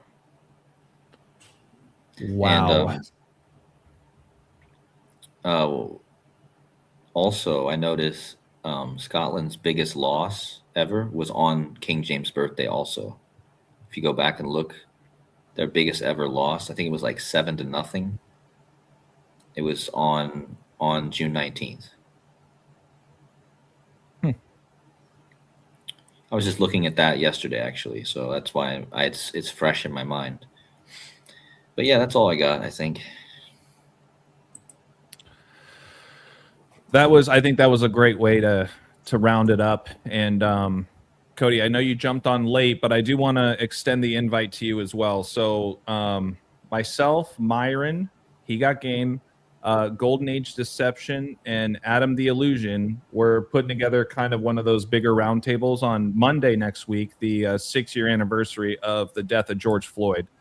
We thought it was just a fitting date to try to get together, start talking a little bit more about the World Cup, talking more about what's going on in the NBA conference finals, and see if we can kind of put our heads together and see what other rituals might be coming down the pike. So you both are more than welcome. I just but once again, I know you guys are busy, time things, projects we're all working on. I just want to let you guys know the door's open if you guys want to come hang out. Obviously, there is something about maybe too many cooks in the kitchen, but I'm definitely going to be more of a fly on the wall with that, and hopefully give all of us enough time to kind of share the things that we're seeing. And Adam brings that knowledge with the soccer, and Cody, obviously, you're more the wrestling guy. Myron and I have a lot of fun with the basketball stuff, but he also dabbles a lot with you on the wrestling stuff. And Rambo, you're a big soccer guy too. So yeah, but you said it was about George Floyd too. I mean, I believe I thoroughly decoded the George Floyd thing. Well, yeah, no, exactly. I mean, it's like a day of all days to do it. There's just a lot of things to talk about. Is all. Well, so many levels, yeah. That's the perfect day in general for wrestling, because you know whose birthday is that day, right? I'm blanking at the moment. Only the face of the WWE, Roman Reigns. Oh, there you go. Yeah. I mean, he literally is the center of the WWE. Cody Rhodes has kind of taken that spot a little bit, but Roman Reigns is the. Is this for real, BPM? Oh my God. That's the date the movie Alien came out in 1979? No way. Wow. That's also the day that Pope Leo is releasing his encyclical.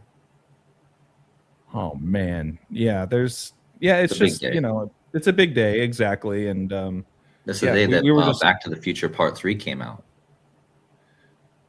There we go. Yeah, I know that I also said, and Myron was in here at the beginning. Unfortunately, he had to drop off. He had a family emergency. But it's okay, priorities.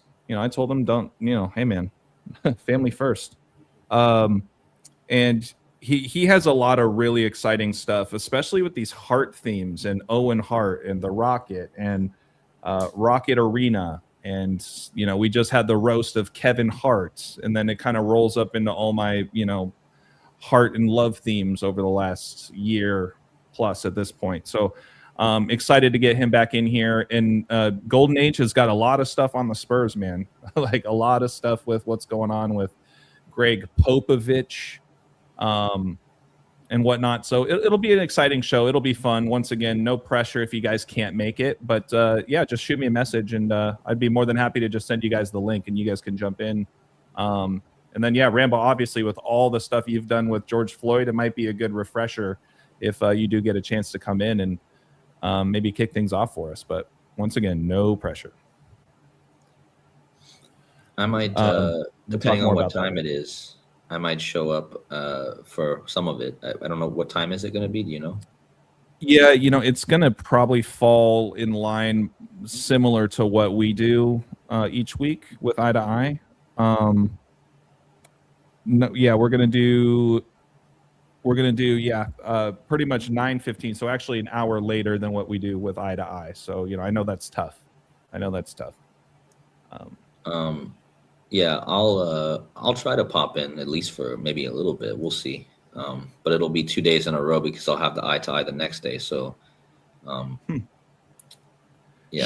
Sean, you too, man. Seriously, I know you're busy juggling multiple jobs and whatnot, but like, by all means, seriously, the more the merrier. It's gonna be a fun collab for sure. But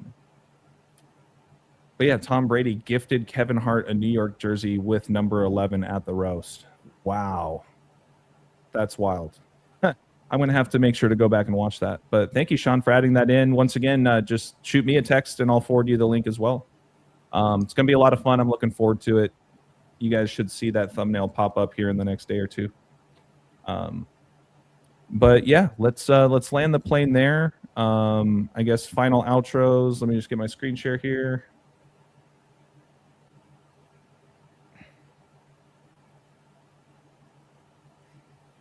Once again, first I just want to start by just thanking everybody in the chat for all of the contributions, for the viewership and the participation you guys make this show what it is, and it means a lot. Just a final reminder on the way out, make sure that you guys hit that like and subscribe. It really does help with the algorithm, and just our best efforts to hopefully get more eyeballs on the content. My name's AJ Balll Don't Lie, 3 L's in Ball. You guys can find my work on Instagram and YouTube. Shoot me an email if you guys are interested in my work at wordplaybook, 3 O's in book @gmail.com. We just had an awesome comeback in tonight's game with the Diamondbacks. Down the whole game, came back and won in the bottom of the 9th on Patreon. So give me a shot if you guys are interested in that. Shout out to you, Myron. Appreciate you hopping in earlier on. I'm my thoughts and best wishes are to you and the fam with whatever you got going on. But yeah, KODI, please just final reminder for those who may not be familiar with you and your work and where they can find you and support you, my friend. Yeah, thanks again, everyone, for being here, and thanks, AJ, thanks, Rambo, thanks, Myron. Hope everything's good with him. I enjoyed being here tonight, even though it was a little bit late, and trying not to wake up my whole hostel, which I think I woke up somebody. I feel a little bit bad, but because they're up moving around now. But anyway, thank you guys for all being here, and you guys can find me Decoding with KODI on YouTube. And then buymeacoffee.com/decodingwithkodi. So yeah, appreciate you all. We appreciate and love you, brother. Thanks again for everything you do. And I'm definitely going to be going back and watching your stream where I feel like I'll be looking at myself in the mirror with our black hat and our glasses on. Yeah, that's what I chose to wear. So it's funny you're wearing pretty much the same outfit today. Yeah, there we go. Haven't even got a chance to take a look at it yet. And Rambo, I said it earlier. I got a little catching up to do with some of your content, man. Just been juggling a lot of things, but I'm really excited to catch that new video drop you're going to have. I think you said tomorrow. It's like 26, 27 minutes, something like that. Yeah, 27 minutes. It's completed, and I showed an excerpt from it. That's the real core of it. Yeah.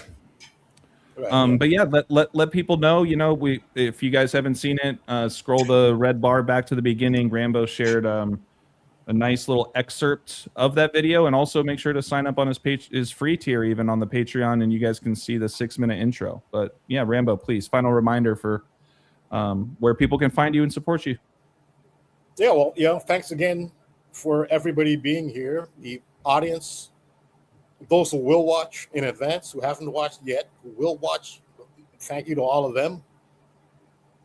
Thank you for all the comments and the participation and the encouragement and the positive words. Thanks, KODI, because it's difficult for you for, you know, still making an appearance, not just the time, the circumstances, you know, you're not in a convenient place, but you still show up, and we appreciate that and your great contributions.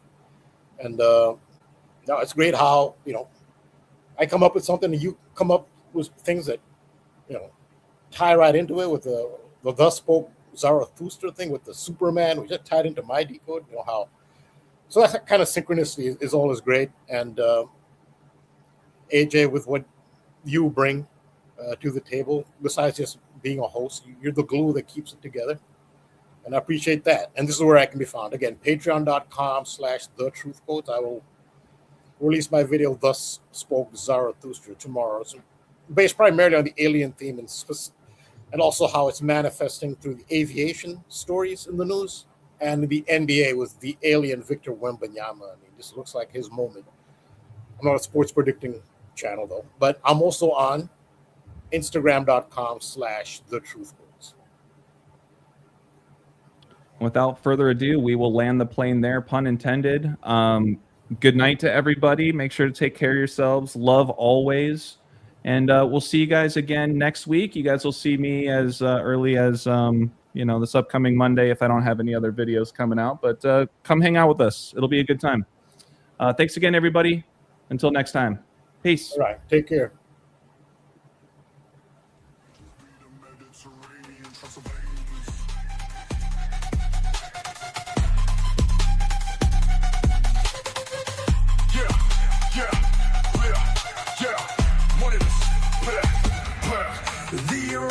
Cranium aliens popping up like circadians, got me spontaneously training in a palladium gymnasium, ultimate battle in the extraterrestrial stadium. It really just be the Mediterranean Transylvanians.